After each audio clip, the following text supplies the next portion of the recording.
What's up, guys? My name is Mauricio. This is my co-host. My name is Action, aka Straw Hat Poppy. Straw Hat Poppy, and we're here at AnimeTé. This is a nice little podcast where we talk about anime, man. Yeah, what we're thinking about doing is essentially kind of giving a breakdown of animes and their specific seasons. We're going to try to explain the plot, the setting, the characters.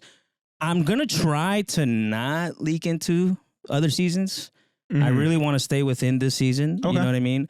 And then just kind of let you know, hey, man, do you want to watch this? Is this for you? Yeah. Maybe you want to catch up. You don't know what's going on. Season 3 just came out. Yeah. Maybe, I mean, there's a lot of dialogue and exposition. Yep. So hopefully when we get to season 3, we can help kind of bridge that gap between the anime and, you trying to figure out what the hell's going on. Yeah. This is like, we will not do it justice. This summary, this conversation we're going to have, it's not meant to replace watching the anime or reading the manga. We're just here to have a conversation. Yeah.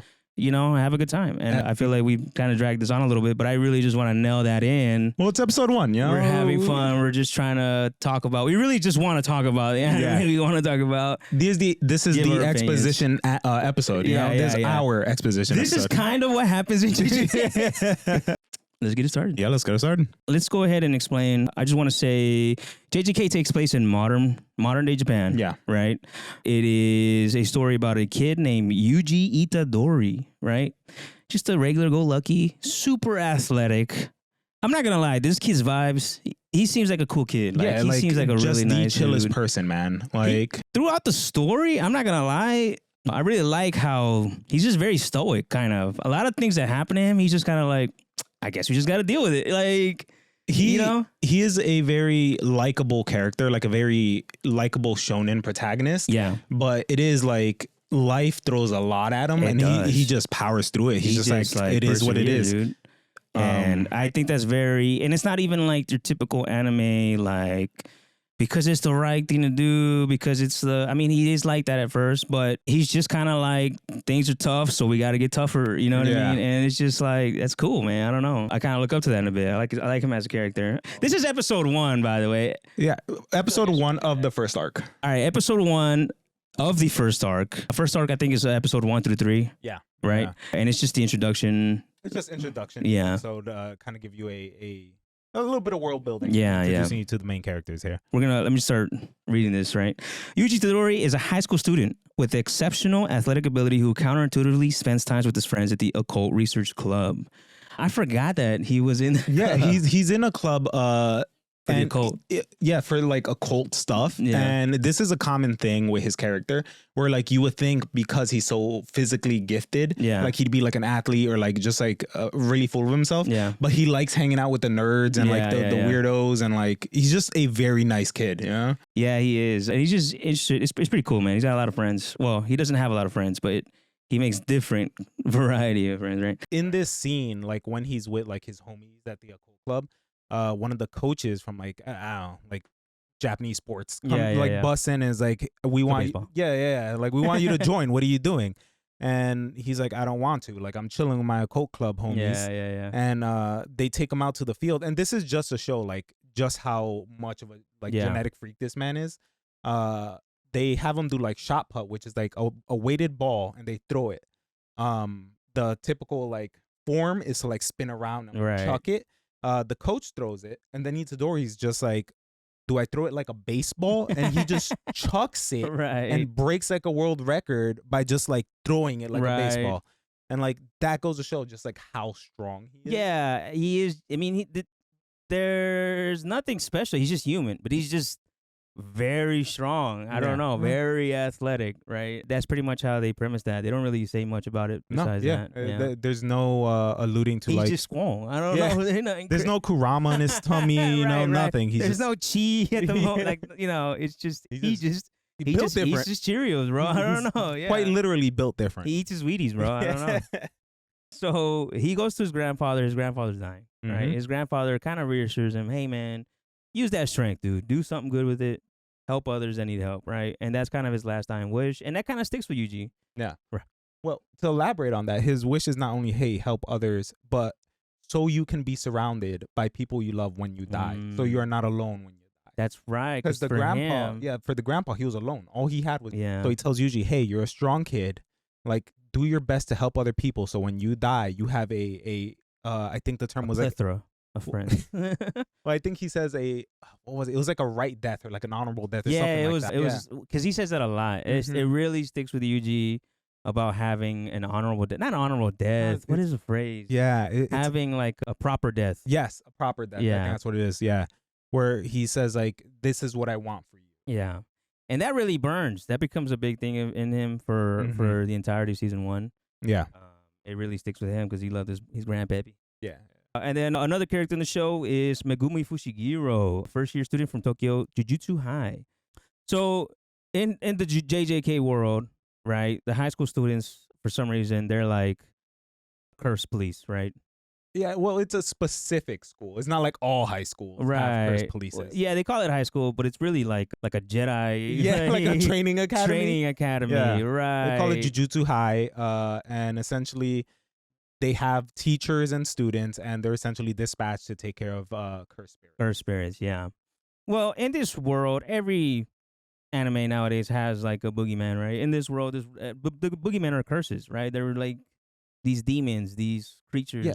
So in this world, there are these manifestations of people's negative emotions called curse spirits. Essentially, everybody releases this thing called curse energy, which is like the power system in JJK. So they leak this out based on negative emotions. Yeah. And the negative emotions become like a tangible, well, they're not tangible, only certain people could see them, but they can kind of interfere with humans. Yeah. But it's based off of like our negative emotions. So you'll see like anything that people historically have had negative emotions towards. So like fire, there'll be like a fire curse spirit. They're kind of like demons. Yeah. They're kind of like demons, ghosts kind of thing, but they do interact with the real world, you know what I mean? There are characters that are like Jogo. He's a manifestation of like volcanoes, right? And fires. So he's a volcano styled. And the bigger the like negative emotions towards that thing, the stronger the curse spirit is.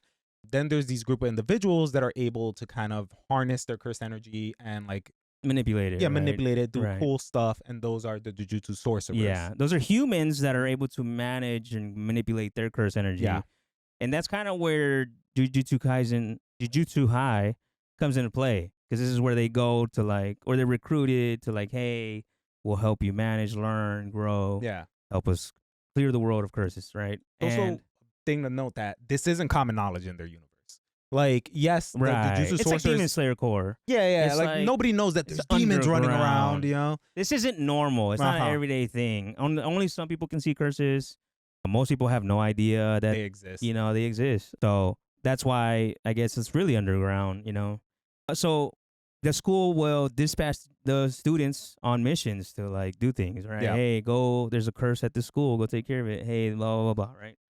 Megumi Fushiguro is sent because there is a very special cursed object supposed to be at Yuji school. Right? That's why he's there. They sent to go get it. He was dispatched to retrieve a cursed object hidden at Yuji school, one of the 20 severed fingers of Ryomen Sukuna, a sadistic ancient sorcerer. Yes. I'm not going to go into that. He's a bad dude. He's a really bad dude. Yeah. And for some reason, his fingers are scattered. They're kind of like the shards from fucking Inuyasha.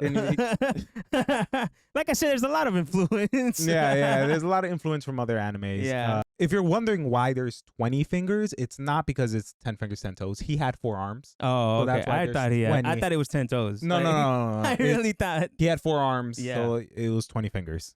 So Megumi tracks the finger's energy to Yuji and discovers that it is with him and his friends in the occult. Yuji brings it, right? Yeah.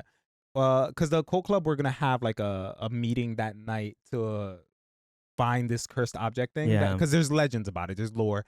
And they're essentially like unwrapping like the seal around it. And because Sukuna's cursed fingers have so much cursed energy, they're so powerful, they tend to attract like smaller curses. Yeah. So then like they could gain that power. So obviously, you know, they send Megumi to kind of like settle that. Right. And why does Yuji have it? I don't remember. Because they tracked it down. The occult club like had it.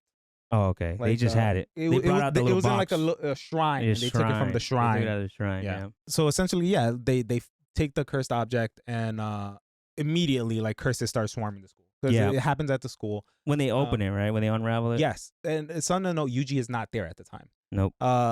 Megumi goes looking for him because there's like traces of like the cursed energy on Yuji. Yeah. And Megumi finds Yuji at the hospital and is like talking to him like, "Hey, I need this cursed object." And he's like, "I don't have it. It's back at the school. Yep. I only have the wrapping or something like that."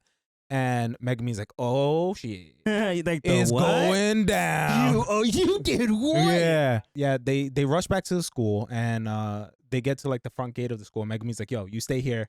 Like this isn't you can't do nothing here." So Megumi runs in and then Yuji's like, "Nah, bro, he don't know I'm built different, right?" Megumi goes into school. He uses his curse technique, which at the time we don't know, but he summons dogs, right? Like there's like these he has the ability to summon demon dogs. Right. And like he's fighting these cursed spirits, and one of them is taking one of Yuji's friends, like this girl, and Yuji jumps through a window and like kicks the cursed spirit, which keep in mind, most humans cannot see the cursed spirit. Right. Can't see cursed can't see them. Can't really interact with them. No. He kicks it. And the first thing Megumi says is like, "We're on the second story." Like, how did he do that? Like, that is nuts. Yeah. When he sees the attacking his friends, right? He thinks of his grandpa. Yeah. His grandpa's words, and he just unlocks in him. He locks in, dude. And just runs in. I mean, he has a literal Deku moment. I can't think of his first name.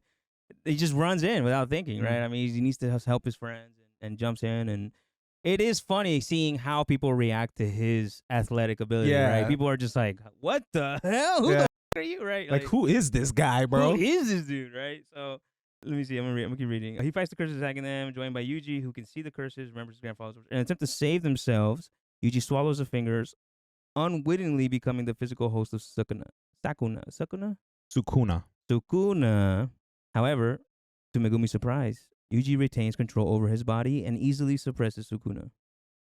Nevertheless, Megumi deems him a threat and prepares to exercise him. That's the episode. Yes. So I guess to elaborate on that, essentially, the reason Megumi was so afraid, well, first and foremost, Yuji ate the finger because Megumi told him, like, you can't hurt these things unless you use cursed energy. Yeah. Which Yuji at this time does not have. And Yuji's kind of a himbo. Yeah. Like, he's so well-meaning, but he's kind of an idiot. Yeah, he is kind of an idiot. His solution to this is like, I'll just eat this finger and I'll get cursed energy. You know? Which, I mean, in an anime, I don't blame him. I guess, yeah. He would, in reality, he would have just like exploded or something. Like, you know what I mean? Like, if he was a regular human being. That's what Megumi thought. He was like, there's like 3 different situations. Like, one is like he'll die immediately. Yeah. One is like, I forgot what the other one was, and then the third one, he's like, it's the worst of all, where Sukuna takes over and manifests.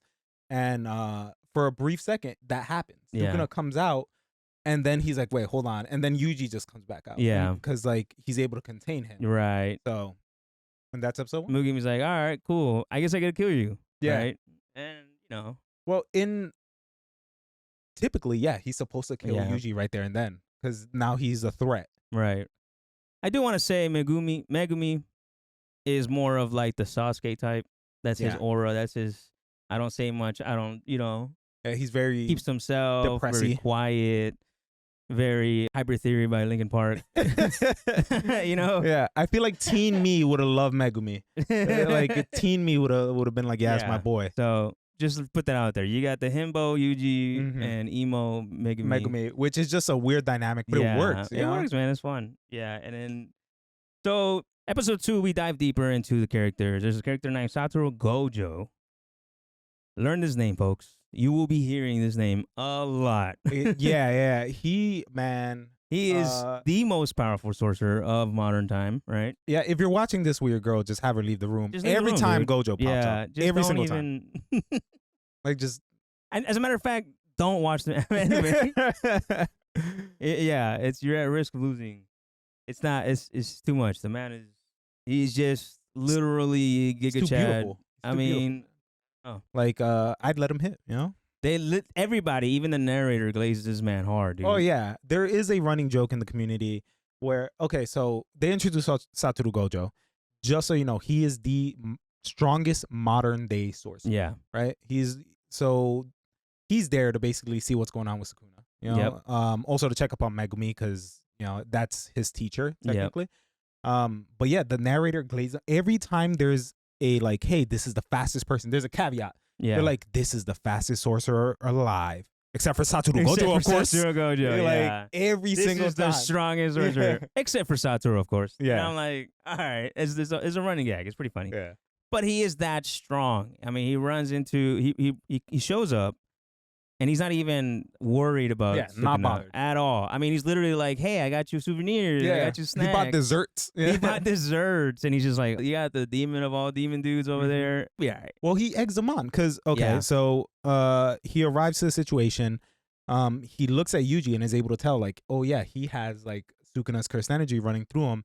And he's like, can you manifest them at will? Yeah. And Yuji's like, I think so. Yeah. And he's like, go ahead and do it. You know, just to see. Yeah. And like, he was like, but does it say the time? I think he gives him like 20 seconds or something. Yeah. Or like a minute. Like that. Where he's like, bring him out, and then if you can like seal him away inside you again, go ahead and do that. And Sukuna, again, was the strongest sorcerer of the past. Yep. So he's going up against Gojo. And the way Gojo just absolutely stunts on this man. Yeah. At one point, he sits on him He like a does sit on chair. him like a chair. Yeah. Yeah. And it's just like, if I was Sukuna, I'd be like, nah, I can't let that slide. Yeah, like I can't let that slide, bro. Yeah. I'd make Yuji eat all the other 19 fingers and be like, nah, we settled this, dog. Yeah. Yeah. So it just was literally not a match for Gojo. Yeah. And like Gojo said, I mean, like Yuji said, man, he was able to control it. Time passes, he switches back. And this kind of like, you know, gives Gojo an idea, you know, hey, so I'm going to read the summary. A powerful sorcerer, Megumi's teacher, right? Also, that's kind of like this is like Kakashi Sensei and the 7, what's that? Team 7? Team 7, yeah. It's very heavy Team 7 vibe. Ah, yeah, okay. Like he is the teacher and he has his 3 students. He also wears a blindfold. He does. Which is very also, Kakashi and his Sensei. hair is also white. So. Yes. He arrives and effortlessly defeats Sukuna. He tells Yuji that the Jujutsu higher-ups have ordered his execution due to Sukuna's possession. But Gojo has managed to delay the sentence since Sukuna's power is divided among 20 of his preserved fingers, which have been classified as special-grade curse objects. Gojo proposes that Yuji consume all of them, as doing so would allow Sukuna to be fully destroyed along with Yuji himself. Yuji agrees to the plan, choosing to sacrifice himself to protect others, and consumes a second finger. Gojo then brings him to Tokyo Jujutsu High to begin his training as a sorcerer alongside Megumi and other students. So something on character building on Yuji there. So when you highlight that, Gojo gives him the choice. Like, hey, we can execute you now, or you can eat all 20 fingers, and then we'll execute you. But either way, you're going to die. Right. And Yuji, he sits there thinking, he's like, you know, I can go about living my normal life and like, you know, just running away from all this. But I think to myself, one day, like I'll be sitting there like reading manga or just like chilling, and somebody is dying because of like something that Sukuna did, and I could have done something about that, but I didn't. And I don't think I can live with that. Right. And that goes to show like towards his character of like him wanting to help people and like protect people. He definitely has like this very strong moral compass, right? He just wants to do the right thing. Yeah. And I think that's honorable, man. I think he's a great character. I think he, you know, selfless. He's very much like, you know, I guess I'm dying. Like, it is what it is. And it is true. I mean, even though he's a vessel, you know, they think he's too much of a risk. They think they don't understand why he can control it, but he's got to go. Yeah. And Gojo's plan, if you destroy Yuji, there's still the fingers. The rest of the fingers remain. There's still a chance for Sukuna to come back another lifetime or whatever. Yeah. If Yuji consumes all the fingers, then you can completely destroy Sukuna. Yeah. You know, and I guess that's kind of like the plan. You know, that's kind of what they end up going with. And you might be wondering, why don't they just destroy Sukuna's fingers? They're indestructible. You can't break them. You can't break them. At one point, Gojo makes like a show of trying to destroy it, and it doesn't. So the only way to kind of get rid of them is to have Yuji ingest them and then just kill Yuji. Yeah. So that's kind of where the story starts. I mean, that is the main introduction to the story. Yeah. Main quest line, I guess. So once they make that decision, so until he collects all 20 fingers, he joins Gojo and Megumi, and he goes to Jujutsu High, even though he doesn't have a curse technique. Yeah. Even though he doesn't have curse energy manipulation at the moment. You know, he's just a squong kid with the finger in his gut. Kid, yeah. And he swallows an extra finger and let's do it, you know? Yeah. Because he does also get stronger every time he consumes a finger. He does, right? yes. He gets a little bit stronger. But so does Sukuna. So does Sukuna, yeah. His ability to... I don't know if his ability to break out is stronger. No. That's still on Yuji. They highlight both in the manga and I believe in the anime that even if Yuji were to eat 20 fingers, Sukuna could not break out unless it's done in like quick succession. Like if they feed him like 20 in a row, he might be able to break out. But if they space it out, Sukuna cannot. Like, yeah. It's still on. It's still 100% Yuji. Yes. Episode 3, last part of Arc 1, right? Okay. A Girl of Steel. Yuji, Megumi, and Gojo recruit Nobara Kugisaki, the third and last first-year student. So I'm told you, man, there's 2 boys and a girl, Team 7. As part of their field training, Gojo takes them to an abandoned building inhabited by curses, where Nobara encounters a curse holding a young boy hostage. Nobara initially surrenders, but Yuji intervenes to help her, allowing Nobara to defeat the curse. A flashback reveals that Nobara once had an older friend named Saori, who moved to the countryside but was ostracized by the locals for being from the city, motivating Nobara to leave her hometown and move to Tokyo. Approximately 1 month later, the trio is sent to a detention center to exercise a powerful womb curse that eventually grow more powerful. Yeah. Okay. There's a lot there. You know, it's hard because I'm reading, but I'm also hearing myself back. And it's me. Yeah. I might have to have you read, dude, to be honest. Okay, no, that's fine. But yeah, so there's episode 3 is essentially Nobara gets picked up. Nobara, which I think fantastic character. Huge fan of Nobara. You said it's very Team 7, and I agree where it's the same dynamic, but the difference is Nobara has like an actual character arc. She actually serves a purpose. Like, don't get me wrong, Sakura's cool and like she's strong. I'm not taking that away from her, but I feel like they did a terrible job with like writing her.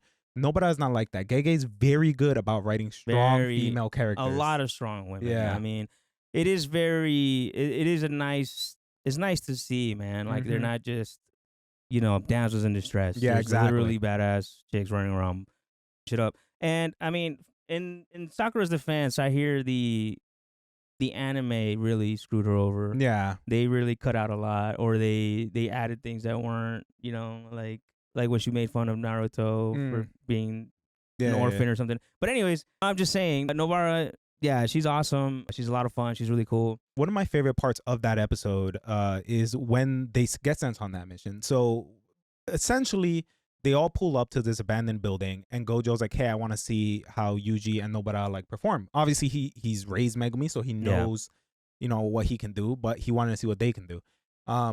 So they roll in there, and essentially, first of all, impressive how Yuji is just off the rip, like a curse spirit attacks him. He like ducks, dodges, like dives, all the rules of dodgeball. But then there's like a stronger one up top. He has a hostage. He has a little kid. And originally nobody was like, I can't risk the kid's life. Yuji busts through, literally punches through a wall. Yeah. And even nobody was like, that's concrete. Like, how did he do that? You know?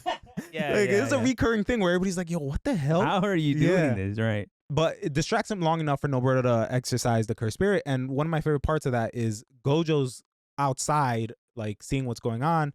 And he just goes, oh, great. She's crazy. She'll fit in. She'll fit right in. And I'm just like, I love that, you know, like he's giving props to like Nobara and like just how good of a character, how good of a fighter she is. And her ability's busted. The hammer and nails things is cool, but the fact that she can like, she has an ability where she like voodoo dolls you. Resonance. Where she, as long as she has one piece of you, she stabs a stake in through it, like it's dead, like it's gone, like no range, doesn't matter how far you are. Anywhere in the world, if she has a piece of you, dude, it's over. You're dying. It's nuts, and depending on what it is, the stronger the effect. The stronger the effect, yeah. So like a piece of hair might not do much, but you know, she has like a finger, like she'll jack you up. So yeah, it's essentially, that's what it's called, resonance. It's essentially a voodoo doll, right? Yeah, it's a voodoo doll. Yeah. She has a few other ones like the hairpin technique and stuff, which is just all. It has to do with like hammer and nails. Hammer and nails. Yeah, it's such a weird. It's very interesting.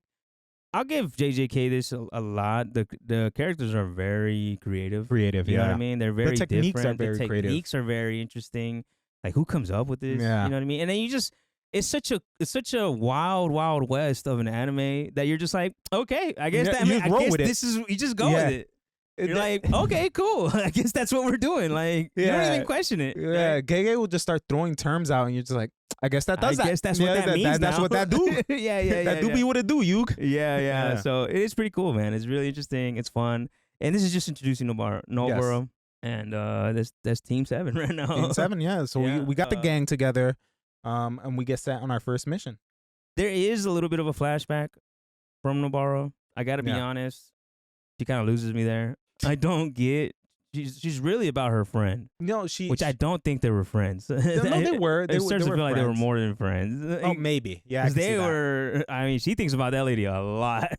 Yeah, I think it was just she grew up essentially. Imagine like country bumpkin, Alabama. Yeah. Right. Someone moved in from like New York, New York City, right. And she was like, "This person's so cool. Her dad plays Super Smash. You know, this is so cool." And like everybody was just treating this girl like crap. They're like, "We don't want no Yankees around here." Damn. Yeah, and like they essentially like ostracized her and pushed her out, and nobody like saw that growing up, and she was like, "This was such a nice person. Like I liked her a lot," and she left because of how people around me treated her. And that's when she was like, I don't want to live here. I don't want to be around these people. And like she dipped. No, I agree. I think that's interesting. I mean, it makes sense why she doesn't. It explains why she's there. Yeah. Right? Yeah. Arc 2. I'm going to hand this over to you. I'm doing a horrible job. Okay. So now that we got the gang together, we move on to the Curse Womb. The Curse Womb arc. So this is the second arc in the first season. Synopsis: Yuji, Megumi, and Nobara investigate the detention center. I'm not even going to try to pronounce that. It's a detention center. So, yeah. Assistant director at Jujutsu High conceals the building from ordinary citizens using a barrier. Upon entering, the trio discovers that the prison has become nightmarish and that the inmates have been brutally murdered. They are then attacked by a special grade curse, which Yuji fights, while Megumi rescues Nobara and escapes. During the fight, Yuji's left hand is severed, prompting him to release Sukuna. Sukuna quickly kills the curse, regenerates Yuji's hand, and retrieves one of his own fingers that had been powering the curse. Sukuna then waits for Yuji to regain control, but to his surprise, Yuji does not respond. Oh, that happened in one episode? Yeah. So essentially, they get sent to a school. No. I mean, that's school. It's like a prison. It's like a juvie. A detention center. It's essentially a suicide mission. Yeah. The higher ups send them knowing well that there's a special grade there. And I thought they didn't know what grade it was. They were there to verify that it's special grade. Yuji and them did not know. Just to elaborate, curses are ranked. So their special grade is like top tier. Like the strongest curse. And below that is 1, 2, 3, and it goes so on and so forth. Yeah, special grade, they say you need like an arm, like a tank. Yeah, you can carpet bomb it and maybe die. Yeah, you know? like that's what they're saying. Yeah. Like, you know, I don't know, like grade 4, you could probably like kill it with a gun or something. Right. They elaborate more, but essentially there are ranks, and there's a special grade at this detention facility, which the higher ups know. The reason they know is because the detention facility has like morphed, like it no longer has its original format. Yeah. Essentially they put a domain over it. We'll expand on that a lot later. Right. But because they see this, they know like, oh, there's a special grade in there. Only a special grade could do something like that. Send Yuji and his team in so they can die. Right. Because they want Yuji dead. So they send them in. They go in there. Megumi is the only one that quickly realizes we are in our over our heads, right? And it is a very freaky scene. It is, dude. This is one thing I really enjoy about the anime is that they do a lot of these like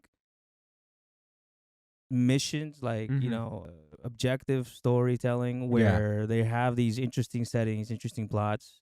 It is kind of freaky. It is kind of like, ooh, this is kind of scary. Yeah. You know what I mean? Like the detention center is like very dark, industrial feeling. You know what I mean? Like a lot of people are dying left and right, and this kind of eats up at Yuji a lot because Yuji wants to help. He sees a mother crying for her son's name, and it really affects him. It affects him a lot. He's like, we gotta bring these bodies. He finds bodies, and he's like, we gotta take them to, take them to their families. And they're like, Mugumi's like, what are you doing? Yeah, we're gonna die. You need to leave. And he's like, no, we have to give him proper deaths and this and that. And it really weighs on him. He wants to do the right thing. But I don't think I guess he doesn't really understand the situation, how bad it is. It's about to get, so. And as they're sitting there arguing, the camera just like shows them side by side, and right behind them is the cursed spirit, which is nuts. I remember the first time watching, I was like, holy crap, that was scary. You know? And it's a freaky looking curse. You know? It is. It is crazy looking. So essentially they make a plan where it's like, hey, Megumi, first of all, Nobara gets taken. Like, this happens like in every arc. She somehow gets taken. That's right. She gets separated and is like attacked by like a frog curse or something. I guess she'd be too strong. Yeah. She'd win too fast. She built too different. And Yuji tells Megumi, get out, get to safety, and then use your wolves to signal once you're out or whatever. Yeah, Yuji basically says, I'll stall him. So I'll eat his hits, and then when you make it out, I'll bring out Sukuna. Yeah, to murk this thing. Yeah. And Megumi's basically like, if you die, I'll kill you, so don't do that. Yeah. And he pieces out, and Yuji gets the paws put on him. Yeah, he is. Like, it's not even close. No, he thought he could do. Yeah. I think he really thought I could probably do something here. There was even like an anime moment where he's like, all right, focus all the cursed energy, and dude's hand just gets blasted away. He's resilient. I mean, he takes it like a boss, but Yuji not doing shit. This is the first time you kind of see his like he starts freaking out. His mentality breaking, right? Where he's like I'm scared. I don't want to die. You know, like I can't die here. Yeah, this is not what I want. And then he hears the wolves and he releases Sukuna. Yeah, and Sukuna just mollywops. Yeah. Well, Sukuna initially, this man is so evil. He's like, hey, how about me and you go kill these people, right? Yeah. But the cursed spirit is so dumb. Yeah. He starts attacking him anyways, and he's just like, all right, I guess I gotta kill you. Yeah, fine, he's whatever. like, all right. So he takes him out because he thought, okay, the mentality is I want to stay in this body. Mm-hmm. If I destroy the special grade, Yuji's gonna take it back. Mm-hmm. What can I do? That's right. Let's both run amok. Now he can't release me because if he releases me, this is gonna kill me, right? It's win-win-win, but it didn't work out, right? Yeah. The cursed spirit just attacks kind of stupid, starts attacking him. He like snaps his fingers and murders his damn special grade. Well, he hits him with the malevolent shrine, which shrine. We don't know what it is at this point in the story. No, you don't. But we just see it decimate. Yeah. And it had a finger. That's why it was so strong. That's why it was so strong. It had one of his fingers. Yeah, and Sukuna just chomps it like McDonald's fry. Yeah. Take that, big dog. Yep. And then he rips off his shirt for some reason. Yeah. That's the thing. When every time Sukuna comes out, he spikes up his hair and rips off the shirt. Rips off the shirt. He's like, I gotta show him my tats, bro. You got him for a reason. Yeah. Because he has like tattoos all over his body. And so he's like, I gotta show off tats. Are they tats or like some kind of mark? I don't know. Yeah, they look like tats. I mean, they're cool. They're tats, but they never get elaborated on. But he goes outside, right? And he runs into Megumi. Well, before that, he tells Yuji, like, all right, come out, brat. Like, it's over. Oh, yeah. And then, like, nothing happens. Like, he's just like, oh, hell yeah. Yeah. And then, like, the episode ends. Like, there. Right, that's where it ends. Right. And then we go into the next one. Sukuna confronts Megumi and forcibly removes Yuji's heart, intending that if control switches back, Yuji will die while Sukuna retains control of the body. Sukuna defeats Megumi, but becomes intrigued by his potential. Megumi reveals that his will to save others stems from witnessing his sister fall into a coma due to a curse. And expresses no regret for sparing Yuji. Yuji regains control of his body briefly and bids farewell to Megumi before dying. Days later, second-year students Maki Zenin, Toge, and Maki, and Panda inform Megumi and Nobara that their upcoming participation in an inter-school competition with Kyoto Jujutsu High. Meanwhile, three curses meet with Suguru Geto, and a human curse user who plans to seal away Gojo and recruit Sukuna to his cause, while Yuji's body is examined by Dr. Shoko Ieri, who awakes in Sukuna's domain. So a lot happens there. Yeah, that's I don't remember these episodes being so packed. Yeah, right? I feel like that's a couple episodes. So the episode essentially starts where the last one ended, right? Sukuna's like, oh yeah. And he buddy. busts out of the detention facility and immediately starts putting the paws on Megumi. Like almost immediately. Although he does say something interesting. He's like, okay, so the thing about Megumi, which they kind of reveal right now, is that he is his inherited technique. They call it they call it curse techniques. They're special abilities, right? Yeah. And his technique is inherited from his clan, right? From his people, his family, his family tree. Yes. And it's called the Zenin. No, the 10 Shadows technique? He's got the 10 Shadows technique, right? And that's how he can summon the dogs. Mm-hmm. People born with this technique are able to summon 10 shadow clones. 10 They're Shinigamis. 10 Shinigamis from his shadow or a shadow or something like that. Shinigami or Shikigami? Shikigamis. Shikigami? Okay, yeah, they're Shikigamis. There's 10 variants, right? There's 10 different ones. But when they awaken this technique, they immediately get the 2 dogs, the two wolf dogs, things. Yep. And then as you defeat the other ones, like there's rituals you go through where you summon them, you have to defeat them, and then you tame them. Like they're yours to use whenever. Yep. So Megumi has done like a handful at this point in the story that he can kind of summon. He could summon like toads, the dogs, a snake, this owl that's like electric. The electric owl, yeah. I think the elephant, he summoned him once. He summons that later on. It's still in the same season, but later on. Yeah. But yeah, he's got 10 Shikigami summon that if he tames, he can control and summon. Them. That's where the dogs come from, the wolf. And you see it. You see it in the white wolf. Mm-hmm. He summoned the white wolf in the detention center, and it dies. It dies. Whenever a Shikigami dies, its power is spread to the other Shikigami. It's passed down to the rest of them. That's why when he summons a wolf again, it's goddamn... Yeah, it's jacked. It's a big-ass...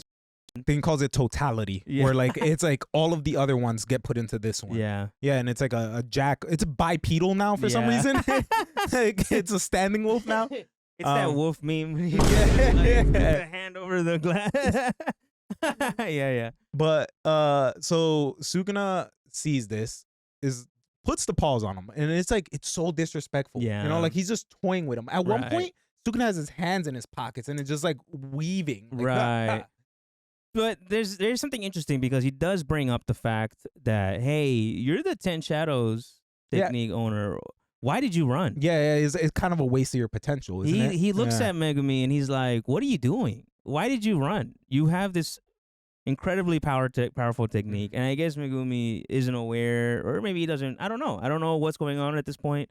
He really just is not using the power to his full potential. To his full extent. And I think he knows. I think Sukuna is like kind of toying with him because he's trying to push him. Yeah.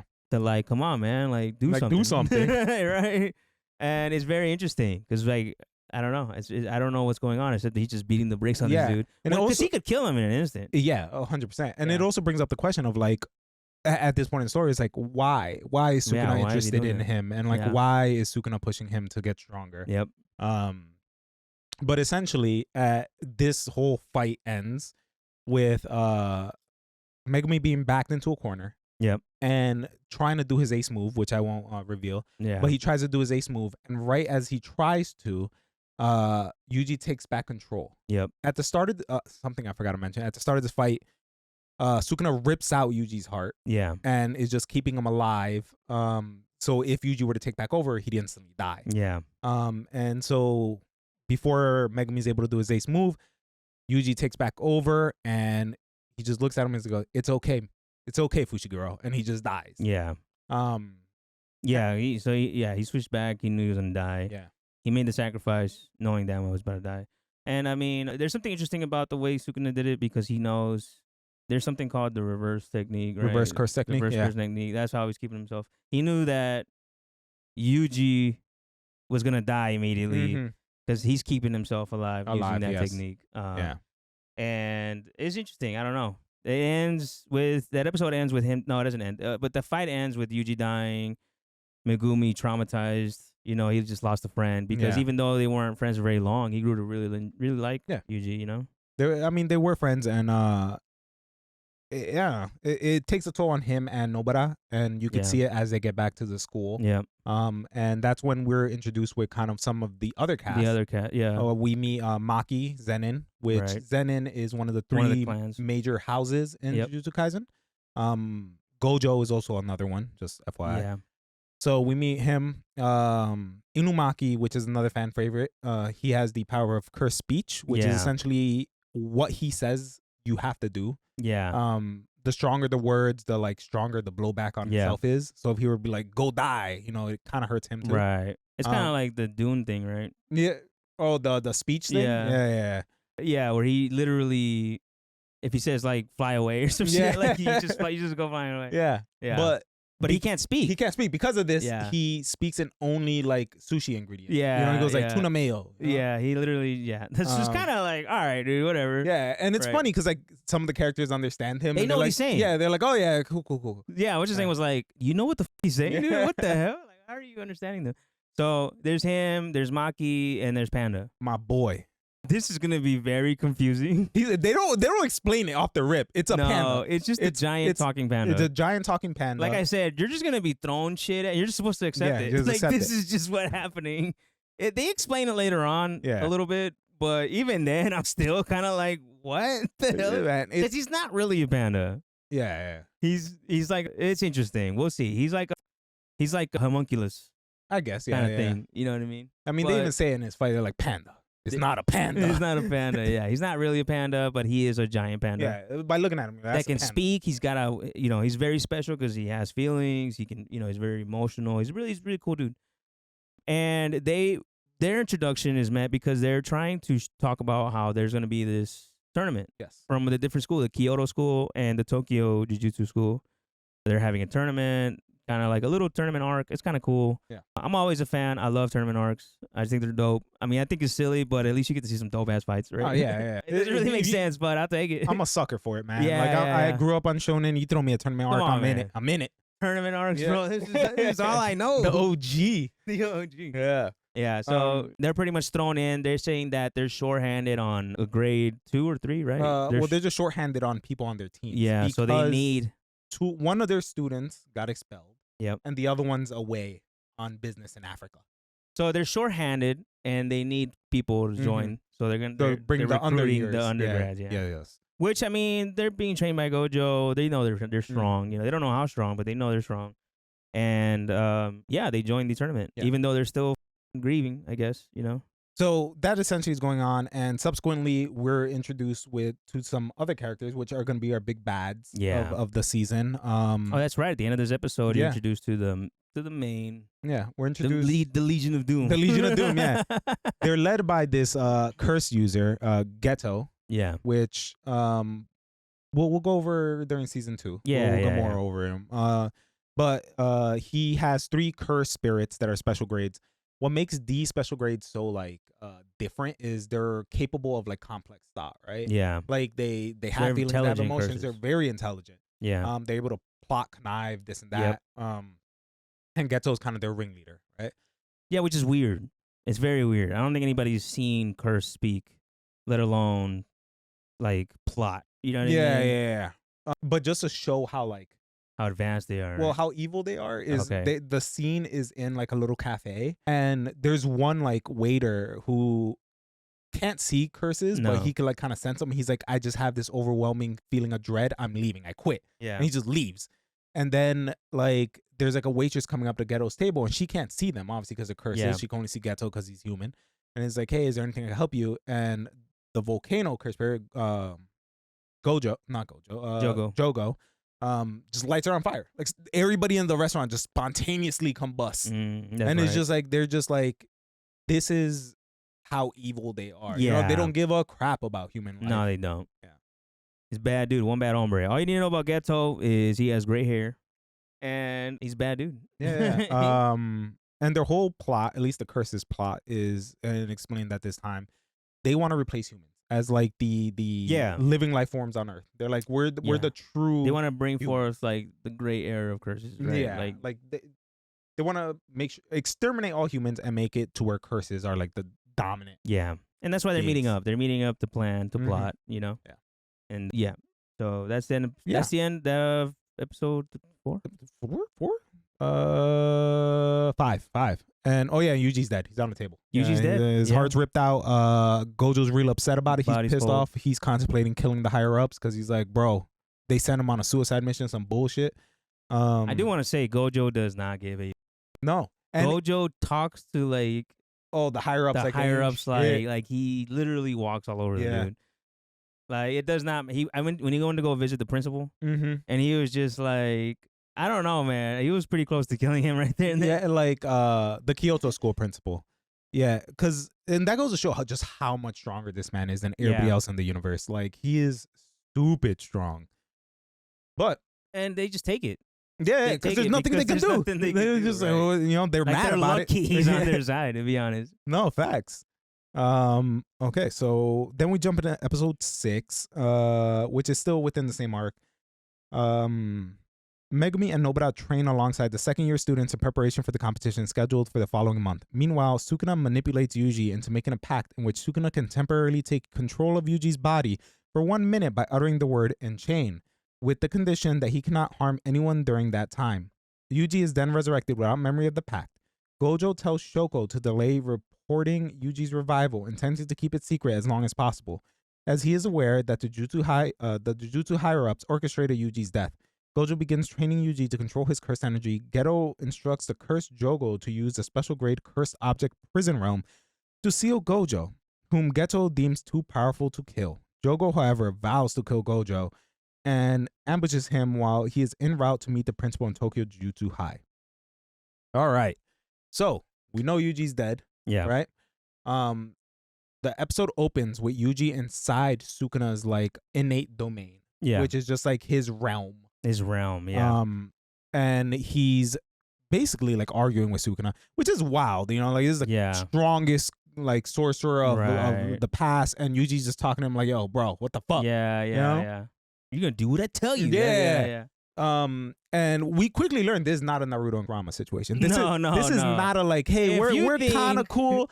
No, Sukuna's just like, yo, I hate this kid. I hate this kid. Like he is Kendrick to this man. He's like, I hate the way that you walk. I hate the way that you talk. Like he does not care for this man at all. Yeah. Dude. Like, yeah. I mean, the one thing I want to touch on before we move on, is there's something very important in this anime that I didn't catch until way later on, and it's something called packs. Yes. Right? They touch on it briefly, and they explain it very in depth for certain characters, but it's very important to the plot that in the story, if you make a pact, you sacrifice something. I'm sorry, I don't mean to correct you, but it's a vow. A vow. Yeah. If you make a vow. A binding vow.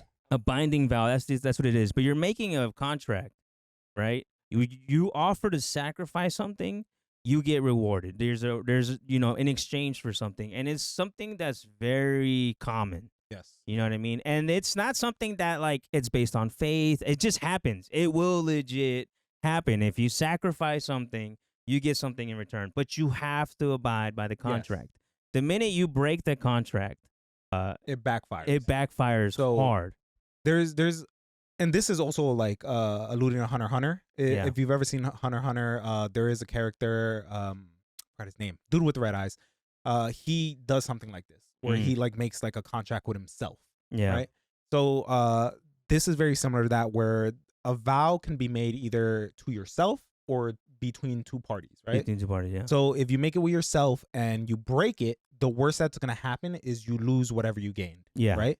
But if you make it with somebody else and you break it, they never really elaborate what it is, but they're like, it's so bad, no one will ever do that. You know, like that's how crazy it is. Right. Like so you have to abide by it. Yes. Like you are like there are certain pacts. I don't want to spoil anything, but like if you break the pact, it's basically like it can be life ending, it can be life altering, you know what I mean? You might lose the ability to do something. You might lose limbs. You might, you know what I mean? Yeah. Like you could die. Like, so it is a very interesting. I really enjoy that aspect of the story because it really adds this. Like, there are people who are sacrificing something for something else. Yeah. And it's really interesting. It's really cool.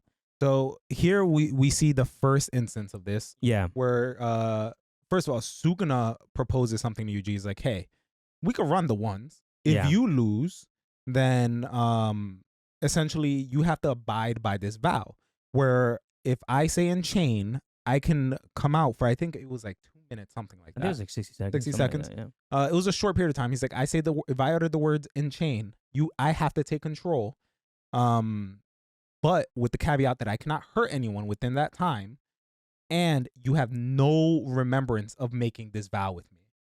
And Yuji, and he was like, all right, but if I win, I come back like no stipulations to it. Yeah. And Yuji's like, yeah, let's do it. And Sukuna immediately just chops his head off. Yeah. Like, just like, ah. And right. so the vow gets completed. Yuji comes back to life. Right? Yeah. He wakes up on a table and like, yeah, they're about to chop him up. Yeah, they're about to autopsy. Yeah. He wakes up and he's like, whoa, I'm naked. Yeah. Like, just straight himbo, man. Right. And Gojo, knowing that, you know, he was sent to death, doesn't want the higher ups to know he's back. Right, because he knows it's gonna be a repeat, so he wants to make Yuji stronger, so he kind of protect himself. Yep. And so that's the next arc coming up. And while this is all going on, keep in mind none of his friends know he's back. So they're training for the school event, and they have that going. Yeah, they're training because the school arc, the tournament arc, is kind of, you can die, dude. I mean, it's violent. It's very violent. It's literally fight to fight. It's the sister schools. They want to see who comes out on top. Yeah. And it can get kind of crazy. So you really got to be on top of your game. Yeah. So they're just training. I mean, I guess it really helps them take the mind off Yuji, their friend dying, right? But it really goes into, Yuji just goes into hiding. Mm-hmm. Gojo takes him under his wing. And yeah, we start into the... Yeah. And as this is going on, the curses are like arguing about what they should do. Because the biggest roadblock to their plan is Gojo Satoru. Because he's so strong, Geto's like, you gotta seat him. You cannot beat him, right? Yeah. And Jogo, the volcano dude, is like, nah, bro, I got this. Like, just because they want to seat him in this thing called the prison realm, and he's like, just give me the prison realm for my collection, and I'll just kill him. It's chill. Yeah, right? Just kill him, right? And Geto's like, all right, bro, you want to go find out? Go ahead, right? And that's kind of what happens within that episode. Yeah, he fights Jogo that episode. Next episode. Oh, the episode. Next episode, he pulls up because this episode ends with you know, Gojo looking fly in his limousine, being chauffeured to because he's rich. Yeah, he's absurdly rich. His house, his family. Yeah, he's just banking, dude. Yeah, the man he wears like $2,000 shirts, like $14,000 shirts, dog. My bad. He wears like $14,000 shirts. The man is he's just balling. Yeah, dude. He is. I don't think they've touched on it, have they? That he's a 6 eyes user. No. I think they reveal it next episode. Yeah. But there's a reason why. Yeah. His house is incredibly important. Megumi's house is incredibly important, even though he doesn't take the name. Yeah, he does not take the name. His last name is Fushiguro. The Zenin clan. He belongs to the Zenin clan. Yeah. Very important. They're just big ballers, man. I don't know. Gojo is so strong that like it said that like without him there is no Gojo clan. Like he's essentially the Gojo clan. You know? Yeah.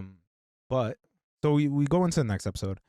And this is one of the episodes where I was like, all right, this I might be locked in for this one. Yeah, you know? Yeah. In season 1, there's 2 episodes where I'm like, all right, this is it. This is dope. Yeah. Right?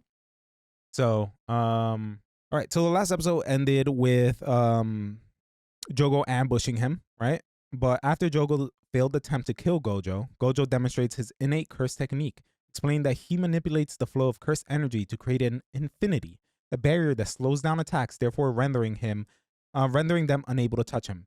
He briefly teleports to Jutsu High, takes Yuji, and returns him within seconds to teach him about domain expansions.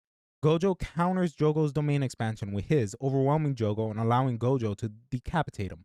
Before they can interrogate him, however, the curse Hanami escapes with Jogo's head. Geto, Jogo, Hanami, and the recently manifested cursed Mahito regroup in their realm, plotting to seal Gojo using the prison realm and release Sukuna. So, this is a very dope episode. This is where they elaborate not only on like just kind of cursed energy, but why Gojo is such a force to be reckoned with. Yeah, it really digs a little deeper into like what makes him so strong, so powerful. You know what I mean? And you see it in action. He starts to fight Jogo. Well, he doesn't even start the fight. He talks to him. He gives him a TED talk. It does kind of, but it also kind of like, wait, what the hell? You can talk? Yeah, you know what I mean? yeah. It kind of shocks him a little bit. Yeah, he even says like special grades are special because they're supposed to be rare, and I'm getting tired of seeing a whole bunch like popping up. Yeah. And so Jogo like attacks him, and it doesn't work, and he's like, well, what's going on? And Gojo's just like, look, touch me, and like he holds his hand out and like tells him like to interlap their fingers. Yeah. And like he's like, I can't touch him, and it's because of his curse technique, which is infinity. Okay, so I guess we'll explain a little deeper into Gojo's abilities. Yes. Gojo is, his inherited curse technique is called the 6 eyes, right? Yes, 2. The infinity and 6 eyes are 2 separate techniques. Well, I mean, the reason he can do the infinity is because the six eyes lets him like see, like understand. Yes. Yeah. Like he sees cursed energy so efficiently that he can manipulate it into that technique, right? Yes. And that's what I was trying to say. The six eyes is like this. I mean, he sees the world completely different, right? It also blinds him. That's why he wears the blindfold, right? It gives him like sensory overload. Yeah, because he sees so much. But because of that, he developed the infinity technique, which all it does is that the closer something tries to get with him, it halves it. Yeah. They explain it like the tortoise and Achilles and the tortoise. Yeah. Which is like there's an infinite amount of half distances to get to something. Yeah. And that's essentially what the technique is. Yeah. Like in order to move from point A to B, there's a half, and then you cut that half in half, and then that half in half. So you never ever catch up. Right. It's like trying to get between 1 and 2, right? Yeah. Like what's the real half, right? The closer you get, the smaller the number. It just goes on for infinity, right? And that's kind of what his ability does. It eventually, if you can imagine it, it's like when you're trying to put two magnets of opposite polarity together. That's a good way to put it, yeah. They just don't want to touch. They don't want to touch. And that's kind of what happens around him. People try to punch him, teachers try to touch, and they just can't. It literally, he's repelling them.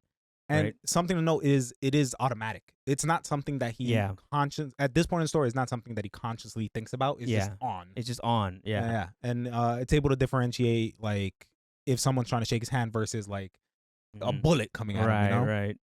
So he tells Jogo to like touch his hand, and he realizes he can't. And Gojo just grabs his hand and starts mollywopping the dude, like beating the brakes off. Yeah. And it's such a one-sided fight. At a certain point, he's like, you know who would love to see his ass whooping? Yuji. So he brings Yuji in. He brings Yuji to the fight. He's like, hey, he's learning from me. You mind if he watches? Like, and he's like, Jogo's like, oh, like, were you bringing a hostage? He's like, no, I don't need a hostage. You're so weak, dog. Like, why would I need to?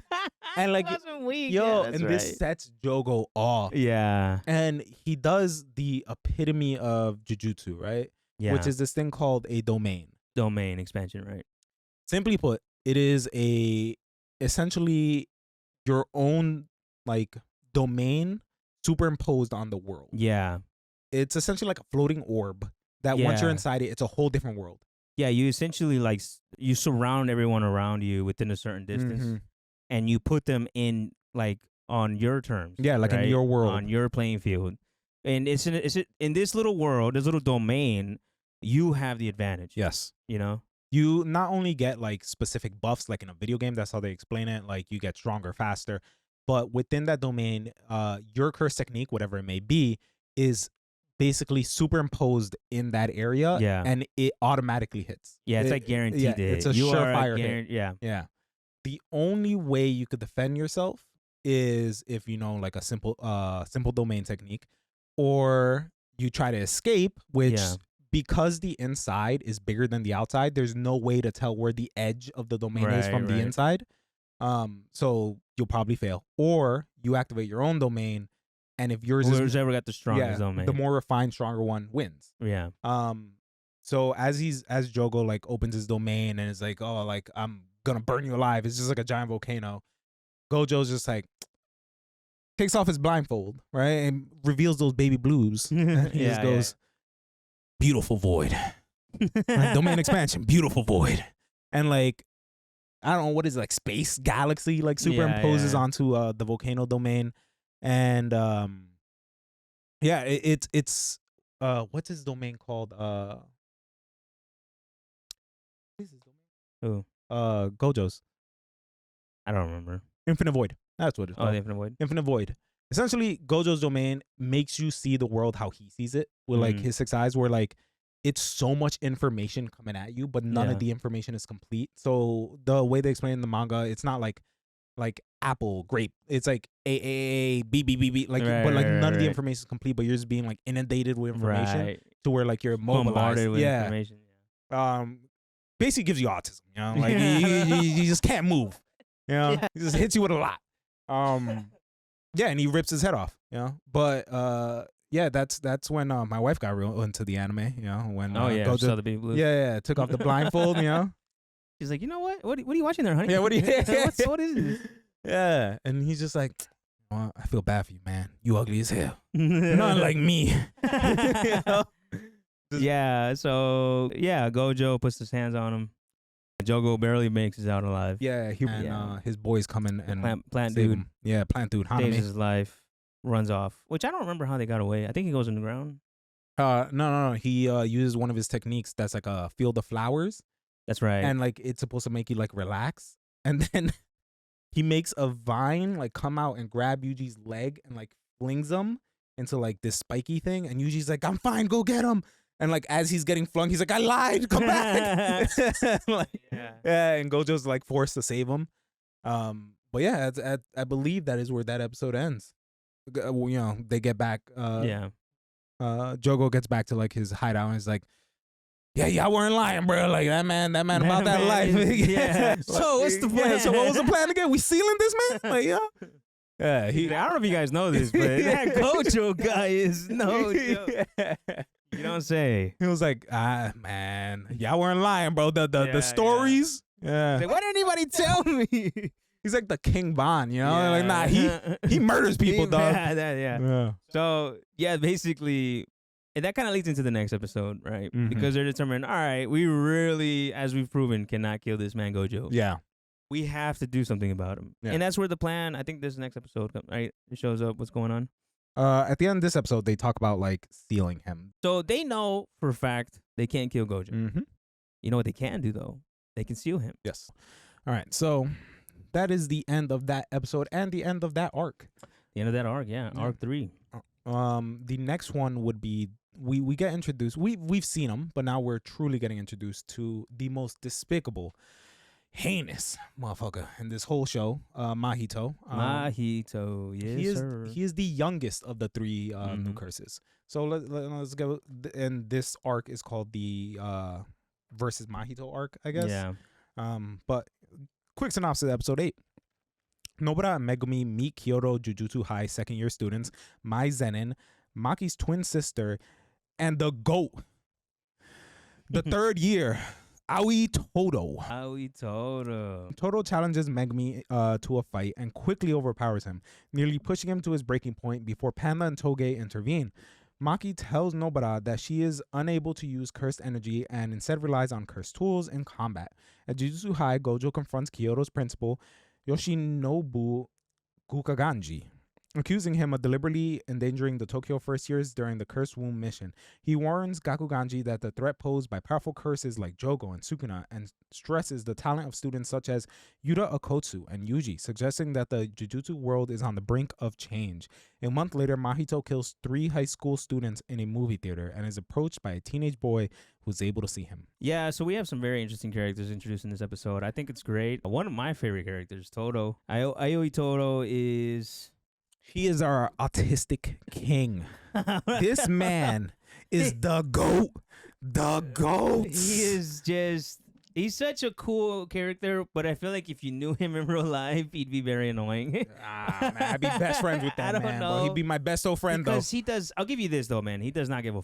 Like, he is a very much a, like...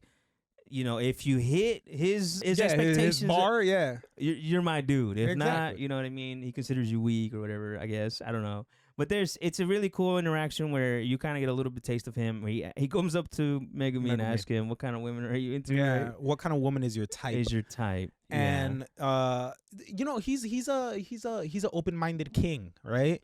He tells him, like, look, it doesn't matter if it's dudes, that's cool. Yeah. I just want you to answer me. Right. What is your type? Right. And if it helps you, I like a tall woman with a nice big ass. Yeah. And I was like, king shit, bro. You know like, what, man? You know what, dude? You know? That alone, dude. And you got it, bro. You got it. You know what this loser Megumi says? He says, as long as her like personality, her morals are unshakable, that is good. Yeah. Like, oh. Yeah. Yeah. And Todo takes it to heart. I mean, he's literally like, he cries. You're weak. He cries. He cries. He's like, I always... You're a weakling. I have to kill you. He tells him, I knew you were boring. I knew you were boring. I knew you were boring. I gave you a chance, but you proved me right. Yep. immediately blitzes this man. Yeah, I mean, they're just going at it, dude. And Todo is a freak of nature. Yeah, dude. suplexes this man at one point. Incredibly strong, incredibly fast. I mean, it's insane. I didn't expect that from a student, high school student. And keep in mind, during this whole fight, Megumi is summoning his Shikigami, right? Like he's summoning all of them. Toto's not. He's just putting the paws on this man. He hasn't really showed what his technique is. Yeah. But as far as you know, it's just punching him in the face. Punching real hard. Really, really hard. Yeah. And like Megumi like summons frogs to like grapple his like wrist, and he just chucks the frogs at Megumi. Yeah. Like it's pretty insane, yeah. Yeah, he just almost kills him. He almost. It's to the point where Megumi again tries to use his ace. Ace. I'm like, dude, relax, my guy. Until Toge comes out and hits him with that chill out. And they're like, all right, bro. Yeah. So. Save for the school. For the arc. And then Toto got a handshake event to get to with his he's obsessed with his idol. With his idol, yeah. So he pieces out. They reveal that Mai and Maki are twin sisters. Yeah. So they belong to the Zenin clan as well. Yes. They go to two separate schools. So Mai's in Kyoto. Yeah. Maki's in Tokyo. Yep. Maki does not have any cursed energy. No. She is just like weirdly strong, but not like absurdly strong. Well, they don't explain why, right? In this yet, right? No. No, it's not until later on. Later on, they'll elaborate a bit more. Yeah, so she can't see curse energy. She has to use glasses to see it. But she is incredibly strong, incredibly fast, athletic all around. And then Mai, her twin sister, is what is her technique called? It's like creation or something. Yeah. Where she's able to manifest things, like physical objects that do not disappear. They become real things. Yeah. But because she doesn't have a lot of cursed energy, she can only create like one thing a day. Like really small items. Yeah. So she's not super strong. No. But yeah, we're introduced to these characters, but that's all we see of the other school at this time, I believe. Yeah. So as this is going on, Gojo meets with one of the higher ups, who also so happens to be the principal of the Kyoto school. Yeah. And is basically telling him, like, listen here, you old degenerate fuck. Right. Like, how dare you? How dare you try to kill my students? And like tells him like the world is changing. You old farts that want to keep it the way it is and like don't like certain people because of what they can do are actively hurting us. Yeah. He's basically like yelling at Congress right now. Right. Like it's like all you 90-year-olds. You might as well imagine like Mitch McConnell as the principal. Exactly. Imagine AOC yelling at Mitch McConnell, like you old degenerate crap, you don't know how the world is nowadays. Or whatever. And that's essentially where that ends. They allude to another student, Yuta Kotsu, during this exchange. And I don't know how you want to go about this, but my plan is to treat this like how I treat Star Wars. Yeah. Where we go over seasons 1, 2, then before we start talking about 3, we talk about 0. Yeah, we can. And then we go to 3. That's fine. Okay.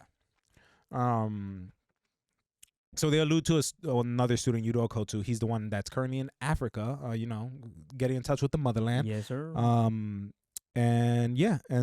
then the episode ends with this kid who's a nerd in a movie theater. This kid is bullied like relentlessly, bro. Like no friends. At one point, some girl that like is trying to get like a train ran on her or something. Hey yo, I mean, like she has like 3 dudes and she's like flirting with all of them. I don't know. Okay, yeah. And then like lies and says like, oh, he was coming on to me type shit. And like the bullies, because they all trying to hit it, like put out cigarettes on his forehead. Yeah. Like it's so messed up. Like my heart goes out to this kid. But he's in a movie theater and he really likes horror movies. Like he's skipping school. He's in there watching horror movies. And there's like some teenage kids up front, like on their phones making mad noise, and he's like getting irritated, like, bro, like can't hear shit. You know? Like I paid good money for these seats. And Mahito, the third curse spirit, rolls up and just like idol transfiguration. Gives him the cheese touch, Yeah.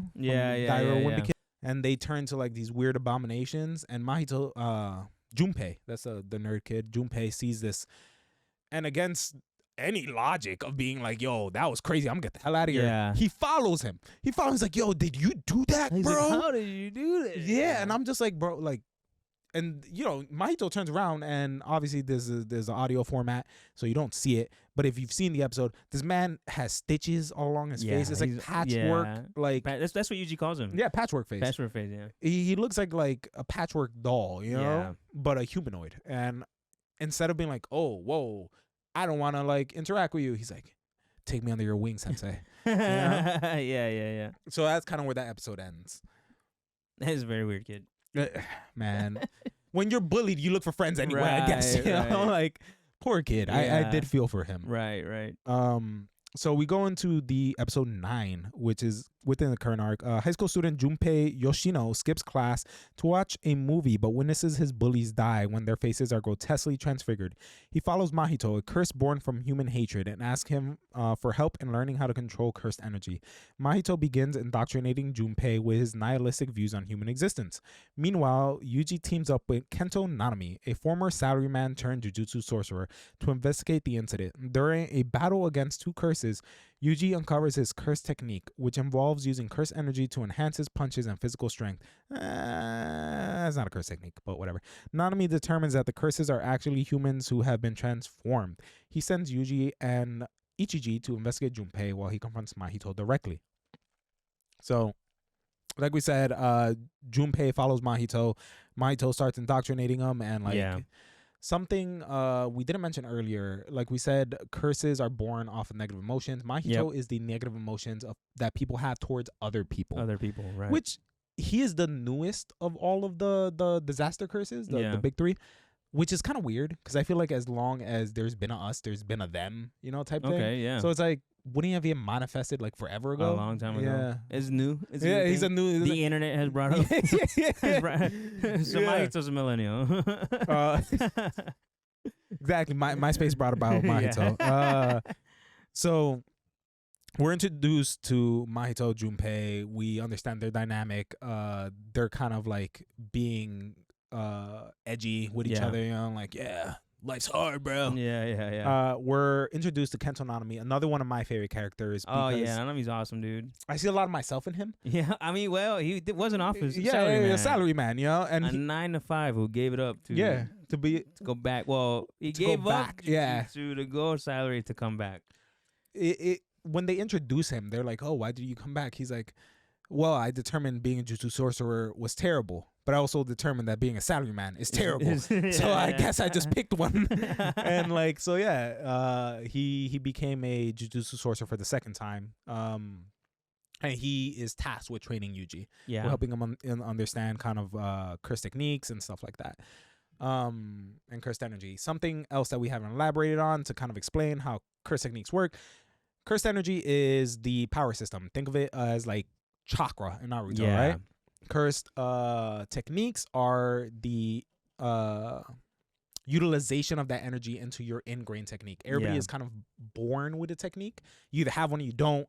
Sometimes you could kind of manifest one later in life, but you use cursed energy to power those techniques. Think of it Rasengan, versus chakra type thing. So you definitely. I mean, you're born with this special ability, and that feeds it. Right. Your cursed energy is what gives it power. Everyone kind of has their own. It's very, it's very creative, man. A lot of it's very interesting. Like, who the hell comes up with that? Nanami's is really cool. I think they'll get into it pretty soon. But some of them are really out there. Like, there's a Pachinko Man one. Oh yeah. I'm excited for that one. Season 3. There's one where like dude skips through frames in the anime. There are some that are really insane. Really creative. Mahito's ability is to configure people, right? It's called idle transfiguration. Yeah, he can turn people, or if he touches you, into like curses, right? A curse, right? He manipulates your soul. Yeah, he manipulates your soul. And by manipulating your soul, your body takes the form of whatever your soul is. So, I mean, it has different. Yeah, it's kind of, I don't want to explain it, but it's definitely like you just kind of have to go with it. Like he touches you and then you turn to things you turn to the Elephant Man, dude. So Okay, so at the end of this episode, Yuji finally meets Junpei, which Junpei is the one that Mahito's kind of taken under his wing. Yep. And Yuji just being a bro is like, yo, what's good, dog? Yeah. I think they put him to a test. Like, they bring a low level like curse with him to see if Junpei could see it, and he can. And Yuji just sits there and like talks with him, and he's like, nah, I don't think he's the one that's like transforming people, right? Because they're investigating what Mahito did, the transformation. Yeah. And Yuji's like, nah, I don't think he's him. He just seems like a chill dude, right? Yep. So, episode 10, Mahito reveals that as a curse, he can manipulate the shape of souls. He views human life as expendable, encouraged by the idea that killing can be justified without guilt. Junpei confronts his teacher, who had previously ignored his bullying, and prepares to kill him before Yuji intervenes. Meanwhile, Nanami engages Mahito in the sewers and discovers that Mahito transfigured humans are still alive and enduring immense suffering. When Nanami exceeds his design work hours, he removes his self-imposed limits and begins fighting at full strength, catching Mahito off guard. Okay. So a few things happen in episode 10. Yuji and Junpei kind of develop a friendship, right? Yeah. Which is something that Junpei desperately needed. Right. Man was school shooter vibes. He was about to kill his principal. Right, and Yuji's like, bro, it's not worth it, dog. Yeah, I mean, you can see that in his character, Yuji's character. He's just like, he'd befriend anybody. Yeah, you know what I mean? He's just such a cool dude. Like he's always looking for the good in people. Mm-hmm. You know what I mean? And it's cool to see, man. I don't know. It's very much like, I don't think anyone's beyond redemption. Right. But we also see Nanami finally fight Mahito, right? In the sewers. Yeah. And this is when he starts realizing, Mahito's the one doing all this stuff to like humans, transfiguring them. And this is also the first time we kind of see the binding vow. The binding vow that you alluded to earlier. Nanami puts a self vow on himself where he limits his cursed energy to, I think, something like 80% between the hours of 9 to 5. I think the actual is like 7 to 3. Yeah. But essentially, and if he goes past those hours, he goes into overtime and he's able to utilize like 110%. That's so funny because it's like salary. Yeah, it's a salary man. Yeah, like he's in overtime. Literally, it's like about to pay me time and a half for this. He's one. Literally takes off the cufflinks. His power gets stronger. Mm-hmm. He gets higher output by limiting his power. That's a vow. He's sacrificing power throughout the day, and at night he's a beast. Yeah, he gets something a little bit more. A little bit more, yeah. And Mahito just didn't see that coming, right? Yeah, and so they go at it in the sewers, right? And like they're just fighting back and forth. At one point, Mahito does touch. By the way, I keep forgetting. Mahito does touch Nanami. Oh, he does touch him, but Nanami's able to kind of like protect himself using his own curse energy. And this is where Mahito realizes, hey, if they have a certain amount of curse energy, depending on where I touch them, it might not be fatal. So he touches Nanami. It doesn't kill him. It does kind of like hurt him, but they kind of go back and forth. At one point, like Mahito gets like horse legs. It was weird. Oh yeah. He turns to a stallion. Like, and then like they fight, and then because he can manipulate his own body. Yes, he can manipulate his own body. Shift. Yeah. Eventually, Nanami's like, all right, I'm gonna retreat, bro. I'm out. Yeah. And he just like escapes from the sewers, and that's essentially it. It's a great fight. All right. Although begins fighting a full. Okay, so he goes overtime, fights him, and then next episode, although Nanami easily defeats Mahito, the curse escapes by reshaping his own soul to alter his body. Meanwhile, Yuji befriends Junpei over the shared love for movies. During dinner with Junpei and his mother, Yuji tells Junpei his belief that killing would diminish his ability to value human life and relationships. That night, Junpei's mother is killed when a curse drawn to one of Sukuna's fingers, planted by Mahito, attacks their home. Mahito manipulates Junpei into believing that his former bully, Shota Ito, is responsible. As Mahito intends, a vengeful Junpei lures Yuji to the school as he prepares to kill. I'm going to go over 11 and 12 because I feel like they kind of feed into each other. Mm-hmm. Episode 12, disillusioned by his experiences and believing that humans lack compassion, Junpei confronts Yuji using his curse technique, a jellyfish-shaped shikigami capable of poisoning its targets.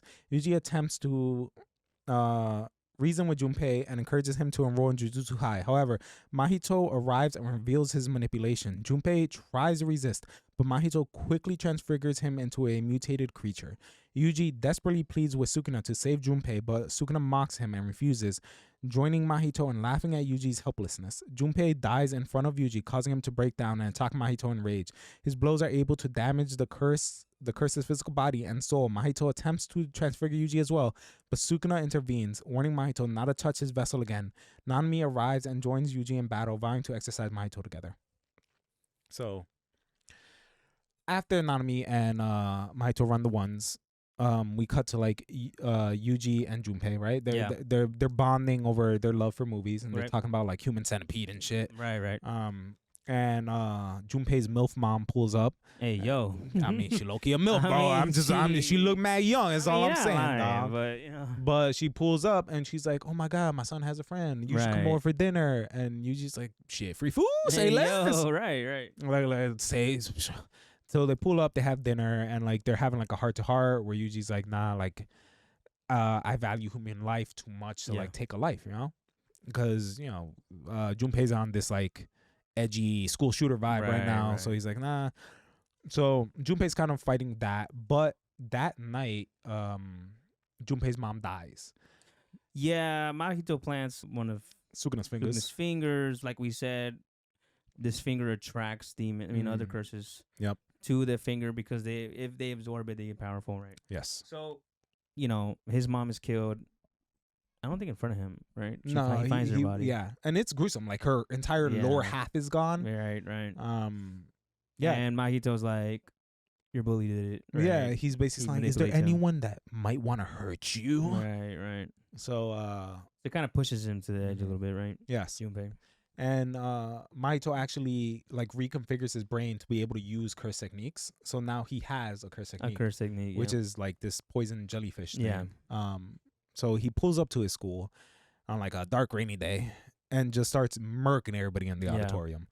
I will say that's a very important point in the story. Yeah. That Mahito can reconfigure your brain. Yes. Yeah. It is very important. Starting to hold on to, you know. But that's way later. But I'm just saying, Yuji goes to the school, right? Mm-hmm. He pulls up and he like runs in yelling like, "Junpei, what are you doing?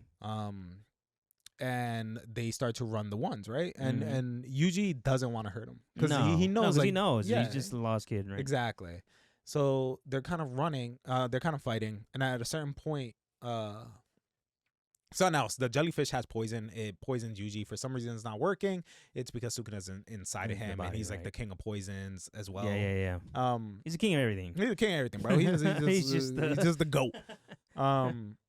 So Mahito shows up because Yuji's kind of getting through to him, right? Yeah. He's like, "Yo, don't do this, blah, blah, blah. You should just come with us. Join the school.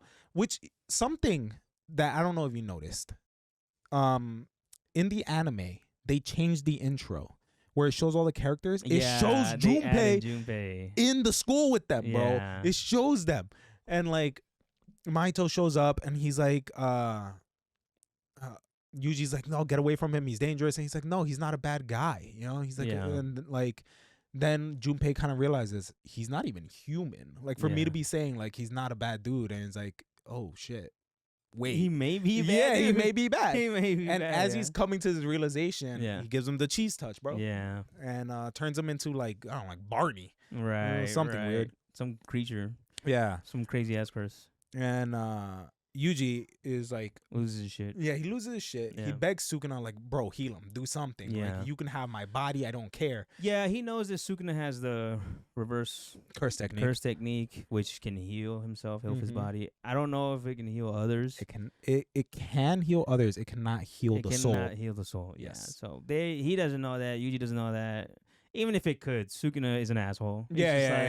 Like, bro, I ain't healing shit. Yeah, and then him and Mahito are laughing, are cracking up at this man, busting wide open, right, laughing at this man. And Yuji's like really internalizing this pain, this anger, this hate. I mean, he literally looks at Mahito and he's like, "I am going to kill you. Like, if it's the last thing I do." Right? Yeah, I think I'm gonna paraphrase, but I'm gonna get very close. Where there's like a scene where it's like, the next words that I said came from so deep inside of me that everything I said before seemed like a lie. Yeah. And he tells him, I'm gonna kill you. I'm gonna kill you. And yo, cold. Like cold. Yeah. God damn. So they begin to run the ones, and like, you know, Mahito tries to do his cheese touch. I'm gonna steal that, dude. Put it on the next Valentine's Day card. I love you. Yeah. So from so deep inside me. Everything I've ever said is a lie. Oh God. Yeah. So he gives Yuji a cheese touch. Unfortunately, Yuji's the vessel of Sukuna. So when he touches his soul, he touches Sukuna's soul. Yeah. And like I said, Sukuna shit about Yuji, but he cares about himself. Yeah. Sukuna only cares about himself. Yes. The man is incredibly selfish, even if it would help him. But if you like piss him off, dude, it's over. And we've seen that. We saw that with the special grade. Yeah. He touches him. Mahito goes inside his innate domain, right? He meets Sukuna for the first time. Yeah. And he's like, you do that again and I'm going to kill you. Yeah. Don't touch me. He basically tells him, like, we roasted this man, so I'm going to let it slide. Right. You do this again. Yeah. It's the last time you're going to do it. It's the last time you do it, yep. And so now he knows he can't touch Yuji. He can't give him the cheese touch, right? He can't. So now he's just going to whop him. He's going to have to fight him.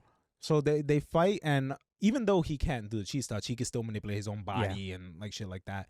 And Yuji just does not care. No. There's at a certain point where like he grabs his arms and Mahito transforms them into like spikes, and they like burst through his hands. Yeah. Fights through it and just swings them around. Like it's nuts. Yeah. So Yuji throughout this fight getting stabbed. Oh yeah. Like chopped up. He was losing limbs, I think. I think he loses a hand at some point. Like should have died from blood loss long ago. And he does not care. Like he's just so, you know, locked in with rage. You know, he wants to kill Mahito. Yeah. And Mahito through this starts saying like, oh, he's his natural enemy because he can't transfigure his soul because of Sukuna.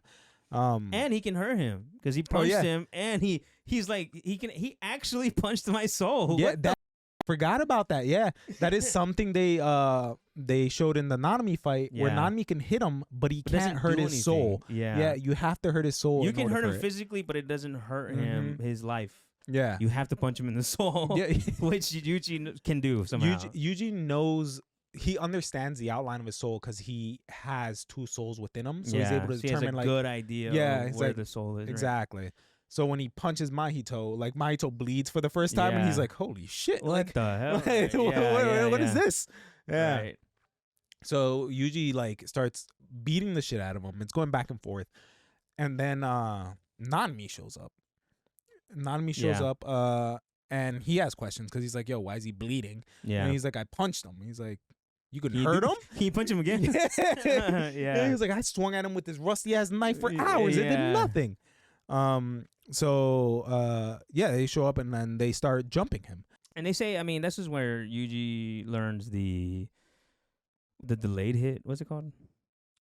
His divergent fist. Divergent fist, yeah. Where he punches, and because there's a time lag between his superhuman strength and his cursed energy, the cursed energy hits afterwards. Yeah. Which is kind of formed from his own bad habits because he can't control it. Right. So but he does hit twice. Yes. He double taps. For unsuspecting like victim. Like it's just kind of like if you don't see it coming, it's tough. Right. Like imagine getting punched and then like a secondary. And then a second punch comes out of nowhere. Yeah. like you eat the first one and you're like, that wasn't. Oh, what the hell? Imagine getting hit and the fist is gone, but then you get hit again. Like what just happened? Yeah, that's kind of what's happening. It's pretty cool. Yeah. Pretty good technique. Yeah.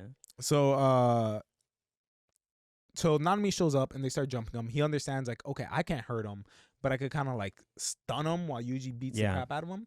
Distract him. Yeah. Right. So they're fighting.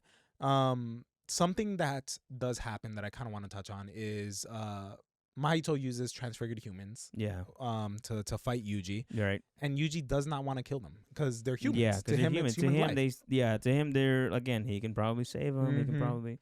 And Mahito uses it to his advantage. Exactly. Right? He configures some humans, forces Yuji to fight him. And Yuji has to make a decision. What do I do? Do I let Nanami die? Do I... Exactly. He talks to Mahito about it, where he's like, right now he's having this like internal debate with himself, but he's going to come to a realization.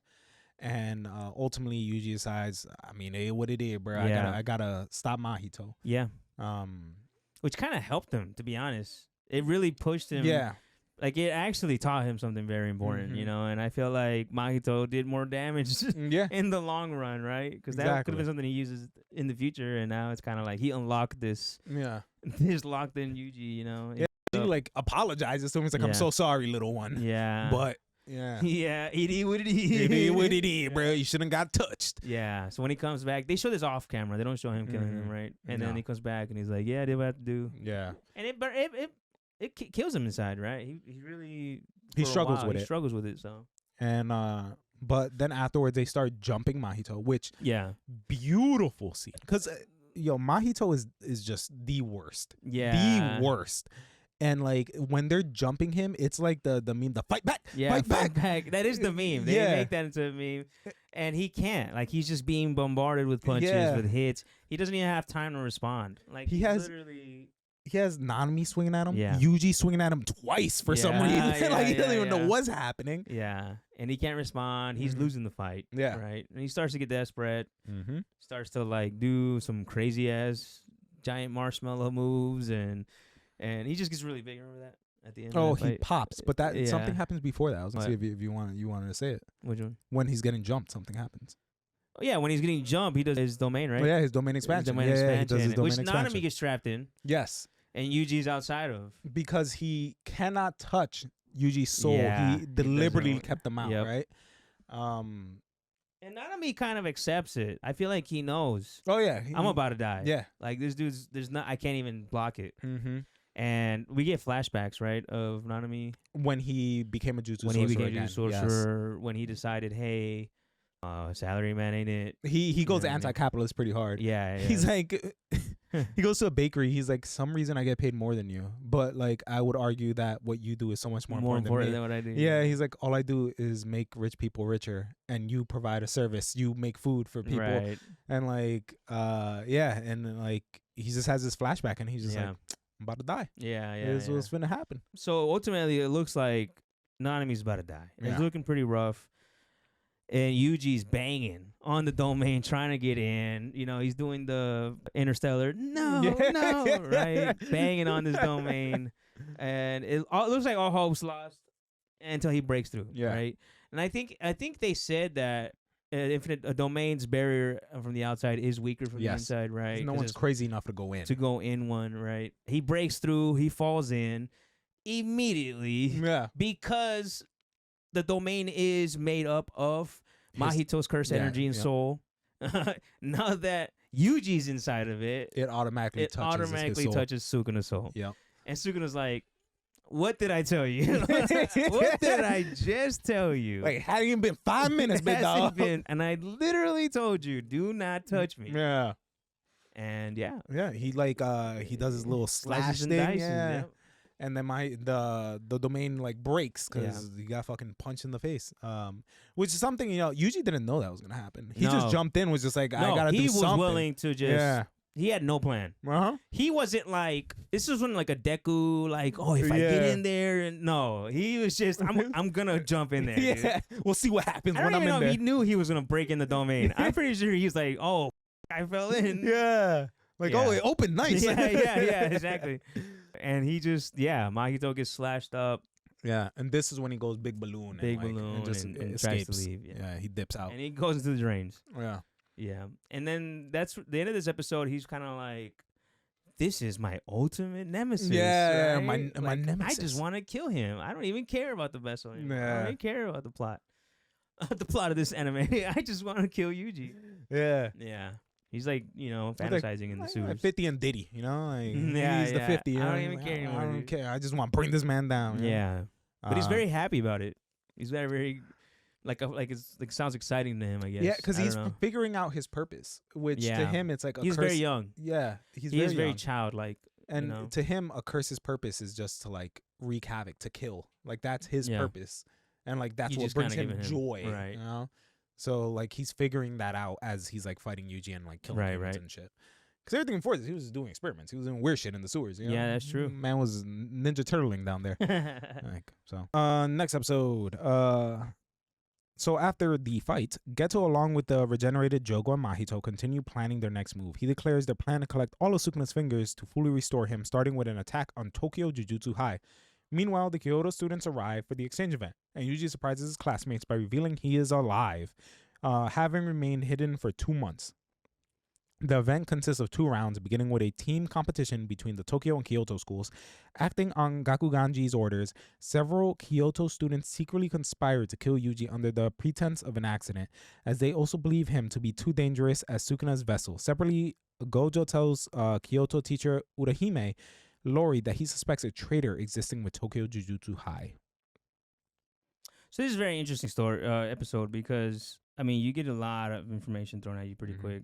First of all, Yuji's been in training for 2 months, hiding, right? Nobody knew he was alive, which is funny because his training was, would you really call it training? I think he ended up... he was like, on a mission, bro. He was with anime. But he was like watching movies. Yeah. Like, that was his training, right? Like, yeah, he had to learn how to like control his cursed energy. Yeah. So they have him watching movies. Yeah. In like a basement for 2 months. Yeah. Yeah. He thinks, he's like, oh, how awesome would it be if you show up and just surprise everyone and everybody will be so excited. Well, it was Gojo's idea. It was Gojo's idea. Gojo was like, it'll be so great. They'll love it. They'll love it. Yeah. And then he does it and they're like mad at him. They're really upset. Of course. He died. Like, they thought he was dead. Yeah, they're sad. They're mourning him and he's just like, yo. And he's just like, he just pops up. Out yeah. And everybody's like, what the are you doing? Yeah. And Gojo brought souvenirs, so now the Kyoto school is not even paying attention to him. They're looking at the souvenirs Kyoto brought. Gojo brought them, and he's just like, all right, this didn't work out. Yeah. When they introduced the Kyoto school, they also explained that the principal of the school explains to the students, look, this Yuji kid, he seems funny and cool, but he's got to go. He's Sukuna's vessel. He's too dangerous to keep around. Throughout the event, let's see if we can try to take him out, right? Yeah. Let's make it look like an accident. Yeah.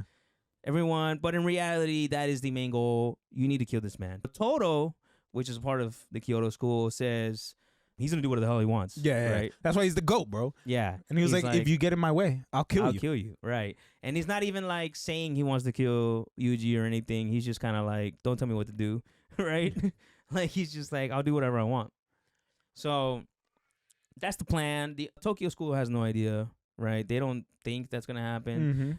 Well, something I did want to say when Toto was going off on them. Yeah, they were in this meeting and he goes to leave and they're like, "Where are you going? The meeting's not over." Yeah, and he's like, "Takada-san has a special today and I'm not gonna miss it." Yeah. And they're like, "Why don't you just record it?" And he's like, "Are you stupid? I'm gonna watch it and record it."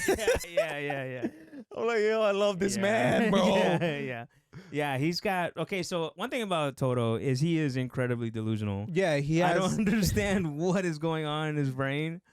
But, like, if he feels a connection, he will make up entire scenarios. Entire history with you, right? Like, he'll make up, we went to kindergarten together, we went to prom. Yeah, and his obsession is this pop idol, Takada, who he's just obsessed with. Yeah, you know, that's his boo. Right. Every time she's, like, at a handshake event, he's there. He's there. He shows up. There is one episode where it was the episode where him and Mai show up to fight at the end. In the anime, they do little shorts called Jujutsu Strolls. Yeah. He takes Mai with him to one of the handshake events, and he's like, "I brought an extra ticket for you, so you could go shake her hand," you know. And like Mai goes and like talks to her, and she was actually kind of like, I think I'm attracted to her. Like I'm paraphrasing, but that's essentially what happened. And Toto's just like, yeah, now you get it. Now you get it. Yeah, yeah, it's awesome, dude. It's pretty funny. Also, too, Gojo hints at there's a traitor. Yeah, there might be a traitor. He believes someone is leaking information, right? Yes. To the curses and the curse user. Right. The smart curses. Yeah, right. yeah. But they just found out they existed. I don't really know how that. Because they have access to information they shouldn't have. Oh, okay. Yeah. But so they don't know who it is. They know someone's leaking information, and they're kind of like, we need to figure out who it is. Exactly. You know? Like, how would they have known where Gojo was when he got attacked by Jogo? Yeah. Like, how would they have known that? Someone's feeding them information. Right.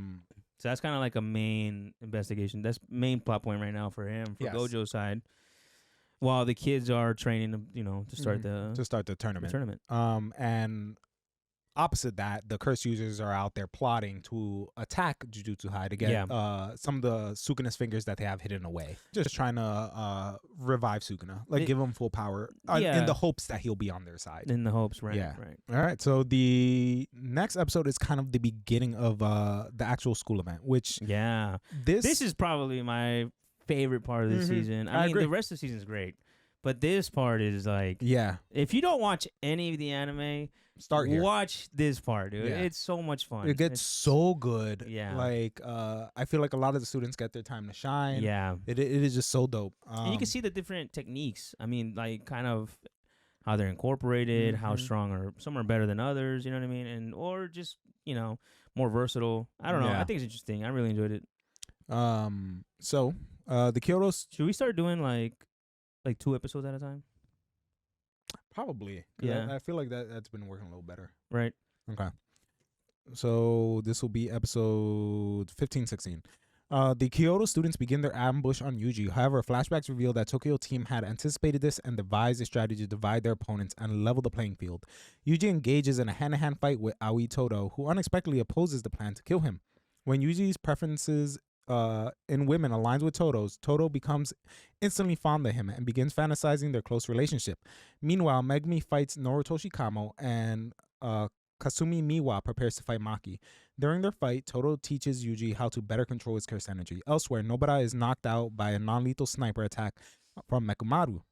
Panda engages Mekumaru, revealing himself to be a cursed corpse created by Gakuganji, containing 3 distinct cores that allow him to switch between different forms when one is damaged. Mekumaru is also revealed to be a puppet operated remotely by Kokichi Muta, who has a severely incapacitated body and compensates for his physical limitations by channeling cursed energy through mechanical proxies. During the battle, Panda's gorilla form emerges and defeats Mekumaru. So 12 episodes? Yes. Okay.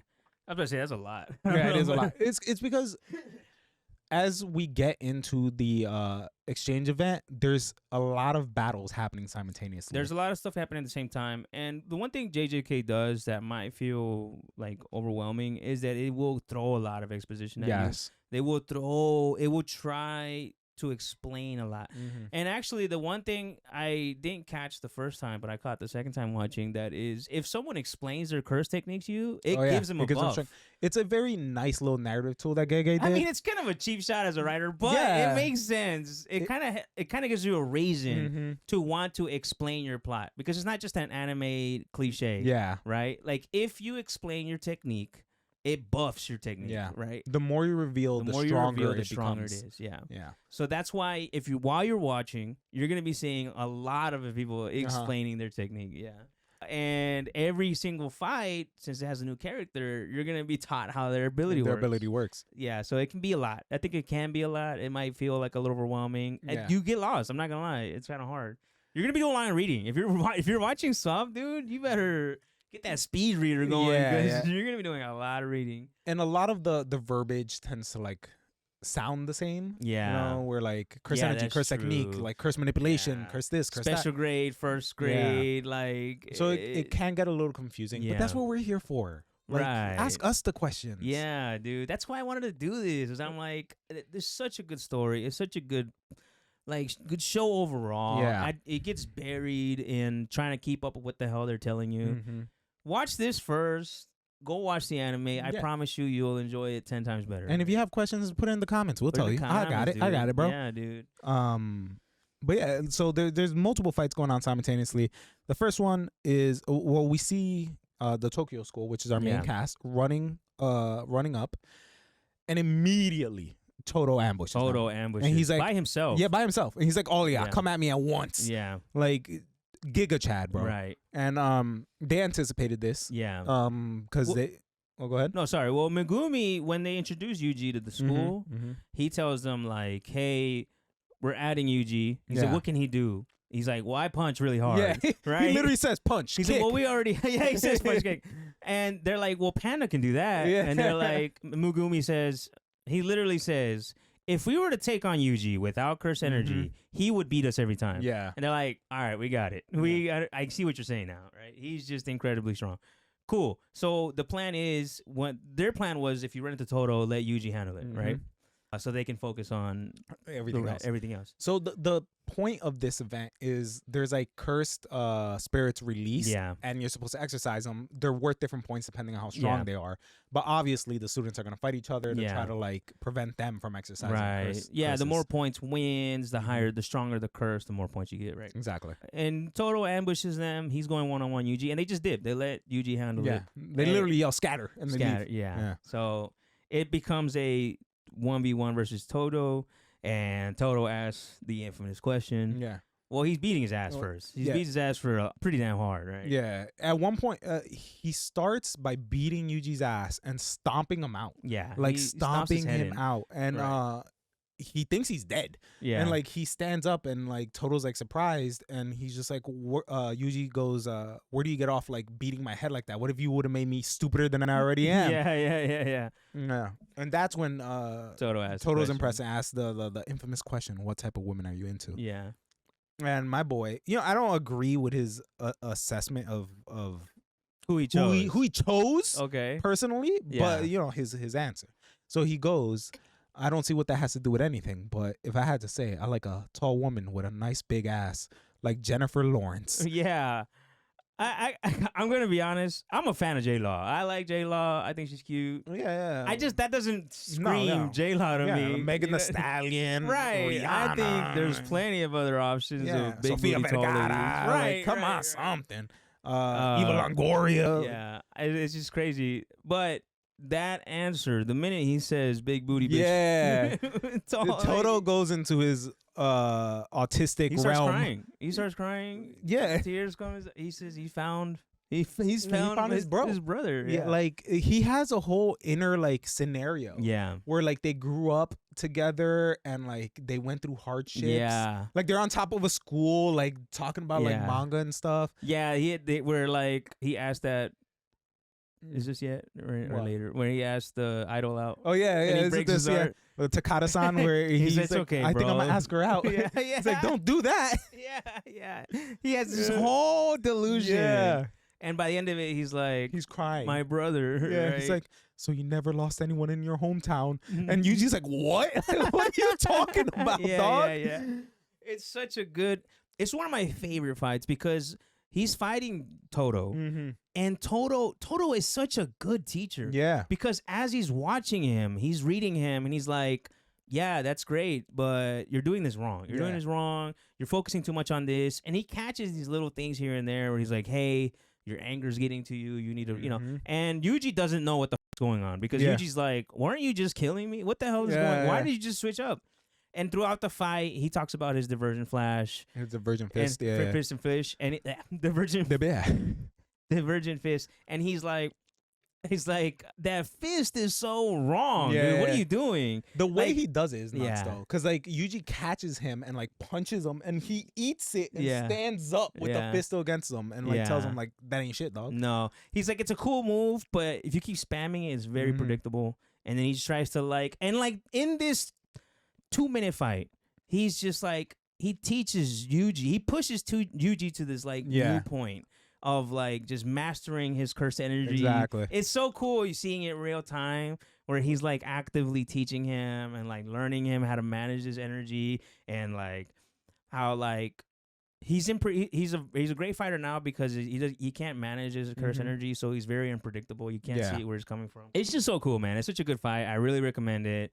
And then Toto is just like really eyeing him and helping him. He's teaching him along the way. I mean, from the start of this fight to the end of the fight, to the end of this saga, this arc, is completely different. Yeah, he makes leaps and bounds. It's a completely different character in the same day. Yeah. You know what I mean? Within like an hour. An hour.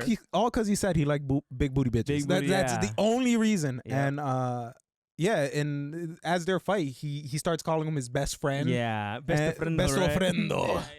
And it's awesome. It's such a fun fight, man. Yeah, it's such a good dynamic, and it's so unexpected because you think of like Toto, this big Jack Burger dude. You think of like the dum like I think of like Nappa from Dragon Ball Z, right.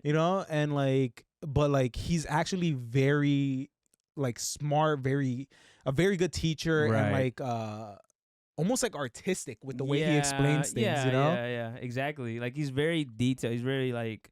He has a very fine understanding of curse energy and like I don't know. It's very very observant. Yeah, I think it's awesome, man. I think you start to realize that there's a little more to this character. You know what I mean? I think he's awesome. Throughout while that's happening, you have Megumi's fighting Naruto Shikamo, and Shikamo is another of the clans, another one of the big clans. The Kamo clan. Yeah, he has his technique is blood manipulation. And he's a beast. I mean, he's just going at it.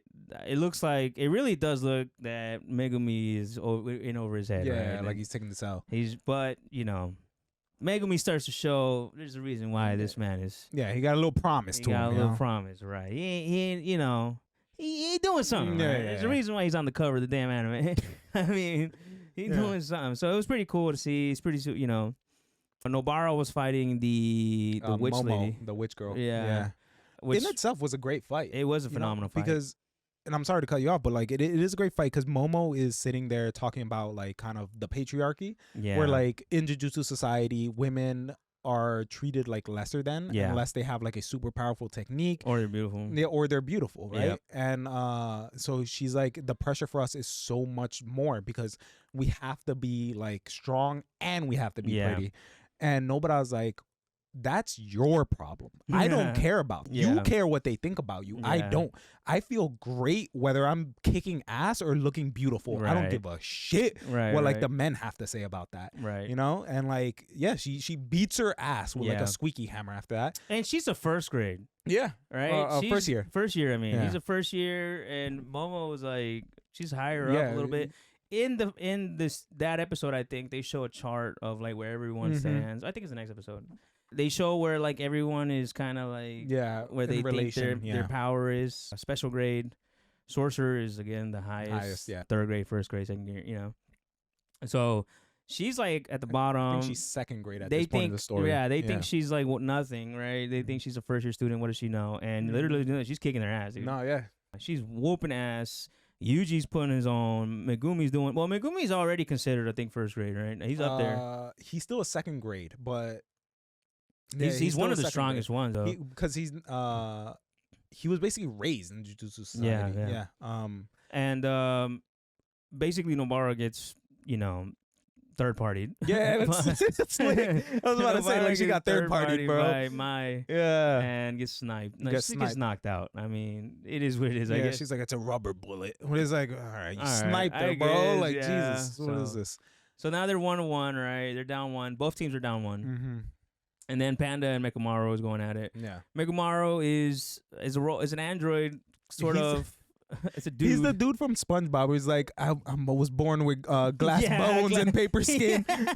Every morning I break my legs.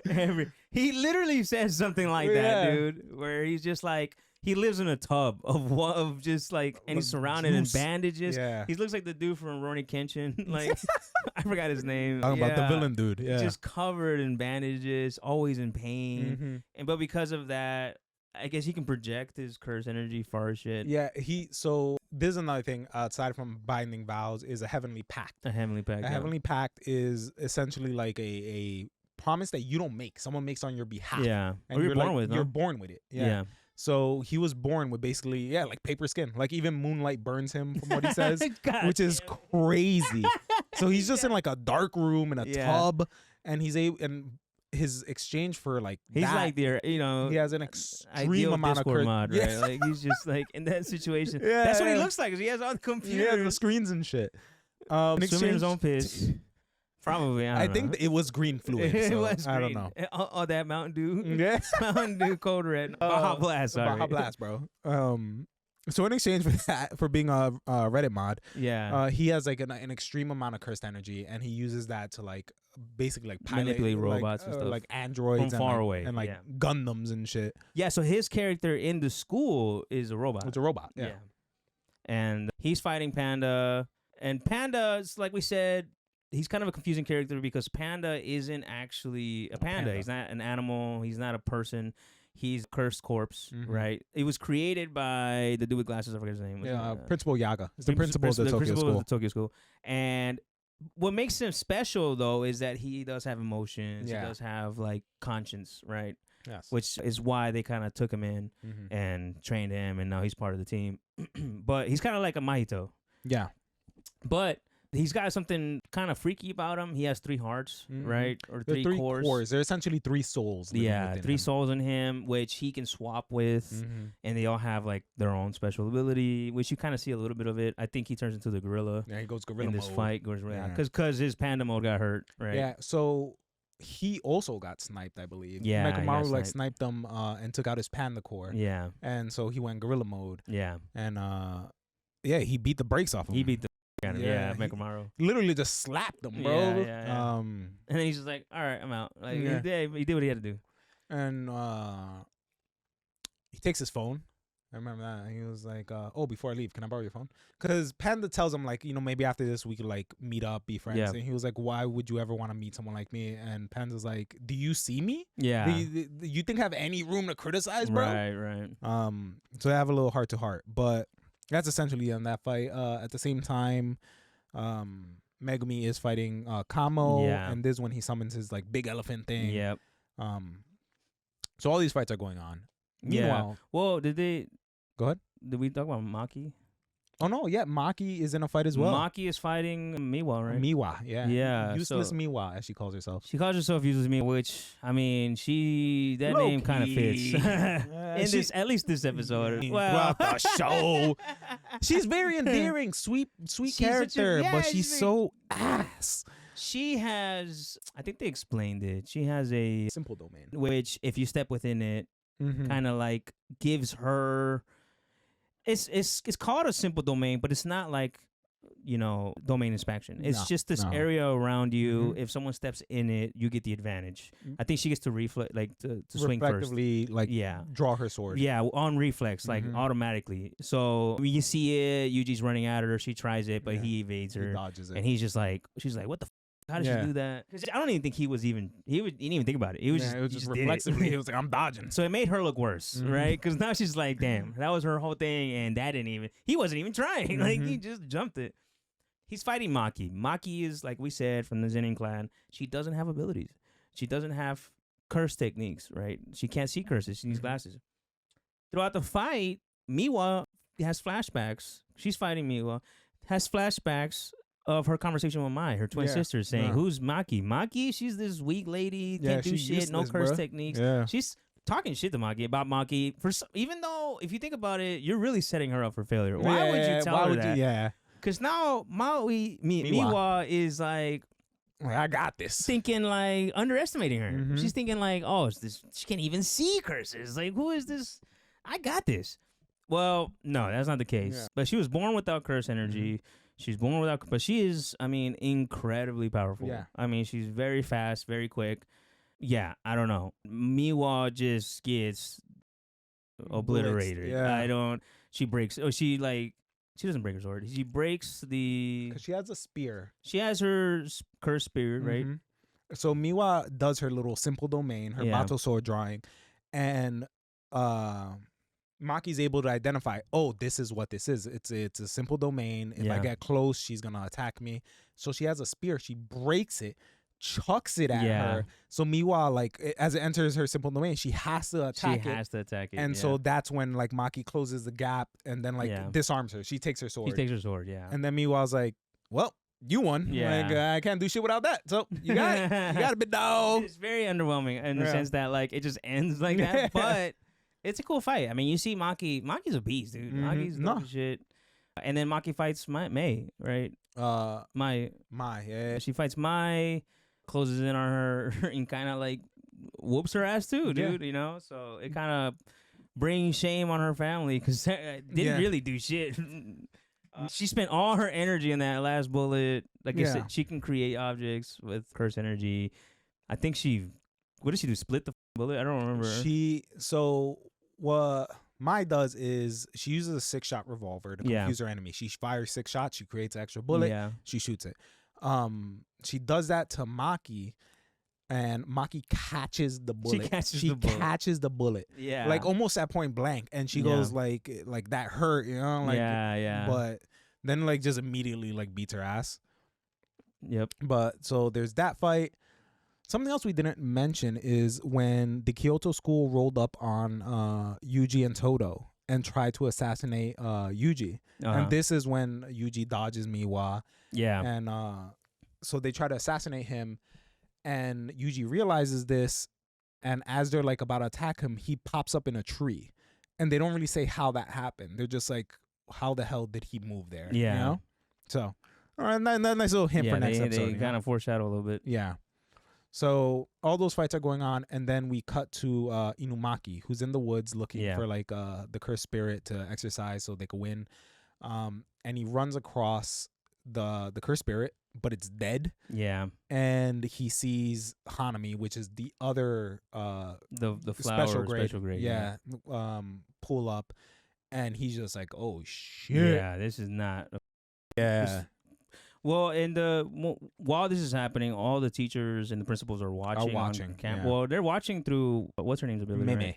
Yeah, Meme can kind of like show them. Yeah, Meme can see through the eyes of crows. That's her like one of her abilities. So she's like broadcasting to them. And they have on the wall all the curses that they put in there, and every time they die, they burn a color based on what school defeated them. Yep. When Inumaki finds the dead, you know, all the curses light burn up red. Yeah. And they're like, either Gojo's team is like the best team of all time, or there's like something else going on. Yeah, because an outsider has destroyed him, right? And that's when things kind of start to... It's a spiral. Yeah. They start to spiral, and things get crazy. Unfortunately, I think we're going to have to call it here. All right. We tried to do all season 1 in one take. But it is a lot. It is a lot. I didn't think it was that much. No, it is a lot. Also, we're still trying to figure out how to do this, so there's a little bit of that. Yeah. If you guys enjoy this content, man, please like, follow, subscribe. We're just a baby channel. We're just two guys trying to have fun. Hope you guys have fun with us. Yeah. And let us know if you like this, man. This is cool. We had a lot of fun. I love doing this. This is cool. It's been a while since I've had a recap JJK. Yeah, you know? dude. And I'm telling you, man, the more you rewatch it, the better the story gets. Yeah. The more you're like, holy crap, I completely forgot about that. We're definitely going to stick around. This is going to be part 1 for season 1. Part 2, season 2 will be the remaining arcs, arc 3, 4, and 5. Yeah. And hopefully we can get that out to you soon. Because this is going to be like 2, 3. Yeah. It's going to be an ongoing thing. Yeah, it should be an ongoing thing. It's going to be an ongoing thing. Hopefully we can do, let us know what anime you want us to do, man. Yep. We're going to do, I think, a lot of the fan favorites right now, because I'm a huge fan of Free Ren. I'm a big fan of... I was a huge fan of My Hero for the longest. You know what I mean? Until it got kind of weird for a second. Yeah. Attack on Titan, that one's going to take me... I'm going to need like a notebook. Bro, like Attack on Titan from Beast. A handful of Adderall. Yeah. I know that one, because that's going to take something else. Yeah, it is. But I'm definitely... Dude, if you guys enjoy this, I would love to keep doing this. Let us know. Is the format working? Do you guys want to keep watching it? Or do you like the summaries? You know what I mean? Yeah. I don't know. I don't know what we're doing. We're just having fun. We're just having fun with it. And, if... A few things. If you have questions throughout this, put them in the comments. I could answer them. Like I said, I was deep in the lore, bro. I was in the subreddits. I was in everything when it was out. Dude. And also, if this encouraged you to go watch it or read the manga, whatever, let us know. I love to show people the way. Yeah, dude. I'm telling you. Go watch it, man. I mean, after you listening to this, you're going to go back and you're going to have such a good time, dude. Because you can just focus on watching people getting punched. Yeah, exactly. You don't have to worry about, hold on, what does that do? This does where? You know what I mean? It's so much fun. It's such a good, and that's why I wanted to do this, like I said. It's such a good anime. I don't want it to get lost in the, in the verbiage, Yeah. And it could be intimidating, so it's good to like break it down or whatever. But yeah, let us know. Put stuff in the comments. Like, subscribe, share, all that good stuff. When you eventually watch it, remember these two brown boys like showed you the way. Give us give us a little like. But yeah, anything else you like to add? All right, guys. Talk to you later, man. Stay tuned for part rest. 2. Drink some water. Like, follow, subscribe. Yeah, like, follow, subscribe. Get some rest. Drink some water. Tell someone you love them. All that good stuff. Go drink some AnimeTé. Yeah. AnimeTé. Peace. Peace out, guys.